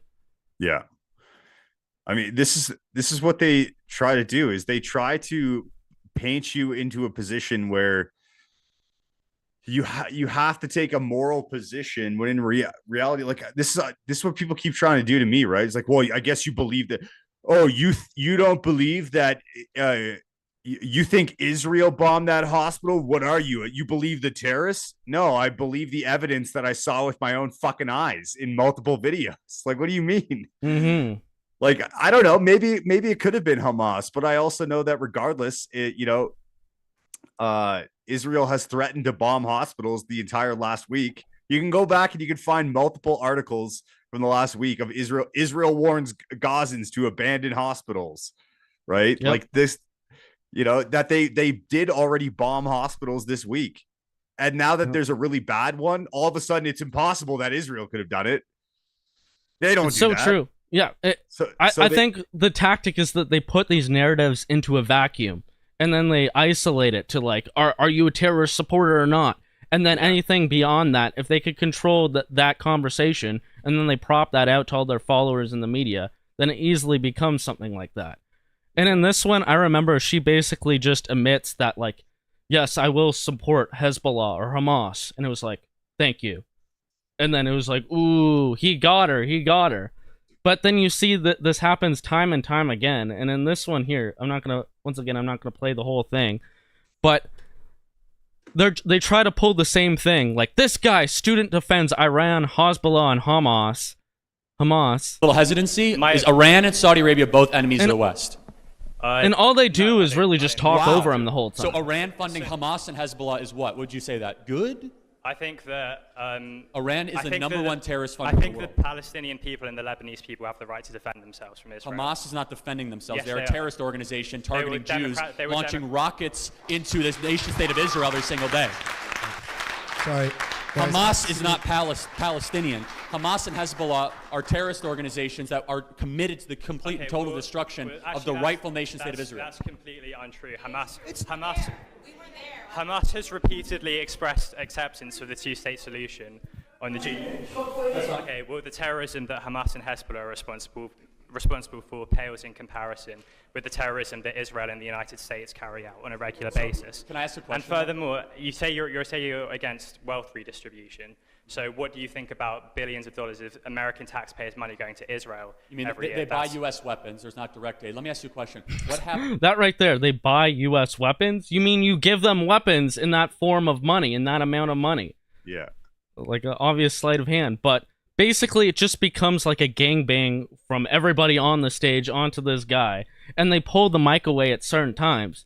And maybe this guy wasn't like... you have to be like amazing rhetorician and be able to say the right things at the exact right time if you want to stump one of these guys and in these clips. And they're just not going to play it if you like defeat them too badly, right? Yeah. So you'd have to like ambush them with your own cameras and they won't allow that into the vent. All of this is just totally staged and controlled in the end. No, the way that you argue with these people is not even trying to, because they're going to keep doing this. So the way that you argue with these people about, Israel is you say, like, what about the USS Liberty? What about the King David Hotel bombing? What about Israel spying on the United States? What about their economic espionage? What about Israel taking U.S. military secrets and selling them to China? What about them stealing nuclear weapons? What about their Mossad operations in the West? What about Epstein? What about, that's how you do it. You take the argument away from Gaza and you start arguing, like, because that should be the argument. Look, I don't care. I genuinely don't care what Israel is doing in Gaza if it would stop affecting me. And that's the thing, is like, I don't want to be a sponsor of what they're doing. That should be the argument, is I don't care what they're doing, but I'm not sanctioning it. I don't want my tax dollars going towards it. I don't want to be lumped in with these people. And I sure as fuck don't want to take the refugees that Israel bombed after we sanctioned the bombing. Very true. Well, like, this is the arrangement. We go in, we don't go in. We support Israel bombing these people. And then we turn around, and after these people have been displaced by Israel's bombings, we bring them into our country. So we're bringing in the people that we supported the bombing of after their homeland is destroyed, and we expect them to then what? Adjust well to our society? Like, this is a suicidal ideology. This is a suicidal logic. Yeah, it's not going to end well, to say the very least. So I have one more video I want to show you before we go. We got a super chat from a wallbanger saying the Talmud details that a rabbi once beat God in an argument and God admitted it. Yeah. That's pretty crazy. Oh, sorry. Somebody is defining the Thucydides trap. I don't know if I'm saying that right. It's a term popularized by American political scientists to describe an apparent tendency towards war when an emerging power threatens to displace an existing one. Okay, yeah. So, like, America and the American empire being stretched thin with all these wars, and yeah, they're going to be ripe for the picking at that point. Yep. Okay. So, I don't know if you're going to find this video funny or completely infuriating, but this is basically an Israeli-sponsored app in order to get people all abroad, Jews or non-Jews, and they're specifically targeting non-Jews in the circumstance to basically just have a fun app to shill for Israel. Yeah. Have you seen this one? Yeah, I've seen this. I think I have. And they've got the hot chicks in there and everything. Hold on, I'll get this in full 1080 HD here.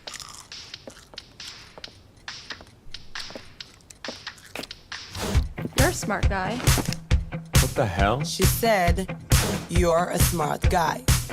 Okay. You're a very responsible toothbrusher. And you remember never to swim right after eating. And always make it a priority to dig deep into important matters. Israel, for example. A country that falls into false and biased coverage online and in the media. Nobody in America would have ever guessed that's where it was going. You know the truth about Israel. I know the truth about Israel. It makes you angry and helpless. And you decide, starting today, you are going to tell the whole world the real truth about Israel. I want to tell the world the truth! Stupid goy. Everything that you do before this doesn't even matter. We have hot chicks to whisper in your ear over and over again what the truth is because you're too stupid to know it yourself. Now get to work. I'm so... This seems like a parody. This is like a Sam Hyde comedy sketch about this whole like about Israel. This seems like a comedy sketch. Like this seems like reverse propaganda. Okay. Well, definitely that's what the dislikes look like, but no, this is the real thing. Okay, keep going. I gotta see more of this cringe. That's a bit too much. Want to protect Israel with these 8 simple steps? Here's what you could do. Invent a rare disease to get time off work. What do they think about blacks in Israel? What do they think about blacks in Israel? Aren't they like not too friendly towards them? Don't they want to like deport all the Ethiopians and whatnot? I'm off work. It's pus everywhere. Book a flight. Invent a disease to get off work? Okay, this is definitely pretty Jewish. Hello, airport? Fly for 11 hours in economy. Taxi! Arrive in Israel. Take 3 buses until you reach the Syrian border. Join Israeli humanitarian aid and save the lives of wounded Syrian citizens. Oh, is that what they're doing? Celebrate lives saved in the world's most vibrant pride parade in Tel Aviv. Enjoy a plate of the best hummus with people of all religions. So are you guys in a band or something? Upload your travel photos to Facebook and Instagram and share the truth about Israel. And finally, return back home, just to discover that the lies about Israel are still spreading.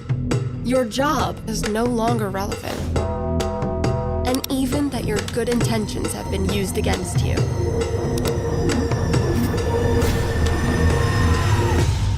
Or you can pick the easy way. Want to defend Israel? Log on to 4IL. I don't even know what to think about all the inversions of reality that just You gotta happened. send me this. Yeah. I actually looked on my notes. I just typed in Israel to all my notes, and I had this. I think I had this on a stream back in May of 2021. I found it in some article. Yeah, well, that was the last time things really flared up, May 2021. So that would make sense. But yeah. Download the app. So this is the app where it's just like it gives you incentives to just copy and paste things about how great Israel is and how evil Hamas and the Palestinians are complicit in terrorism. I don't know what exactly they say here, but you could only fucking imagine. Like, dude, somebody's got to investigate this. I wonder if this app. Download the app and share the truth. What now? Now we boogie. Oh my god, does this app come with hot rollerblading girls? This is the fucking most cringe thing I've ever seen. This is so Jewish. Oh yes, please! Oh, as long as those girls come to my house and I'll protect Israel and all that. Oh Oh my goodness. So yeah. Yo, you gotta send me that. Like funny right now. or absolutely fucking enraging. I don't know. I gotta send that to considering one Henrik. myself. If Henrik hasn't seen that, he's gonna lose his fucking mind. Well, there you go. I sent it on Telegram to you. But I don't know. I think that's a good place to leave it off. At least leave it off on a laugh, albeit an infuriating one, to say the least. Do you have anything else you want to say before we go? No, I'm trying to think of the last time I saw something that fucking cringe, and I can't think of anything. It must have been a pride thing. It definitely would have been a pride thing that I saw, but like I can't. That is so fucking cringe. And so condescending too. It's like, hey there, you fucking retard. Oh my god. Start supporting Israel now. And then maybe you'll get laid by one of these hot chicks later. I don't know. Maybe. Fuck you. That's pretty much the feel I get from that. Holy shit. Well, there it is. Well, anyways, I dropped in the chat one more time the comedy show that I'm doing this Friday night with Greg Wycliffe. He's going to be the headliner for it. So that's in Toronto. So, yeah, pick up a ticket for that. I think this is the last night that they're still at $25 if you buy online early. So do that, yeah. We'd love to see you come out. And thanks, everybody, for coming out on Entropy, Odyssey, Rumble, YouTube. Cheers to everyone. Anything else you want to say before we go? Fuck Israel. All right. Sweet.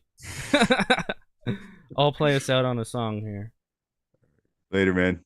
All Thanks right. for having Cheers. me. Cheers, buddy. Thanks for coming on.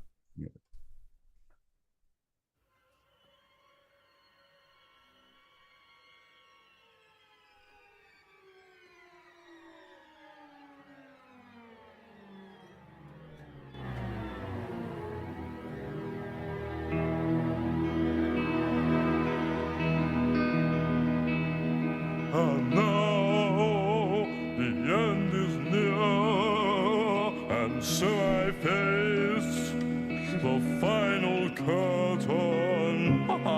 You can't, I'm not a queer.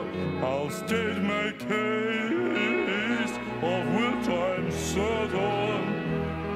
I've lived a life that's full. With each and every highway exit, much more than this, I did it my way.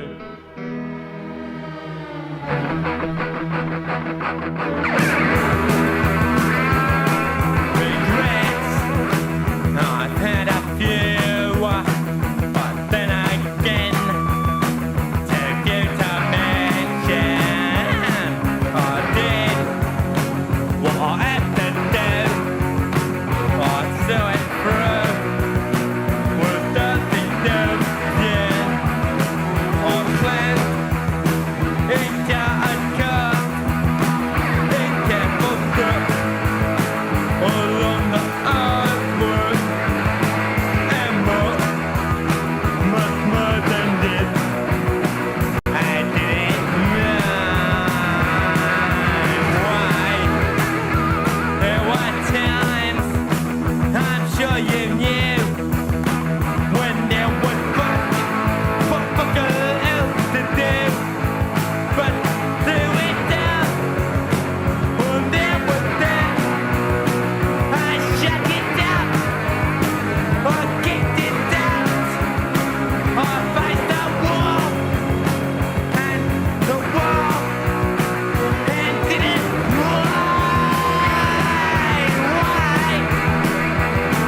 I've loved and been a snake. I've had my fill, my share of lifting, and now the tears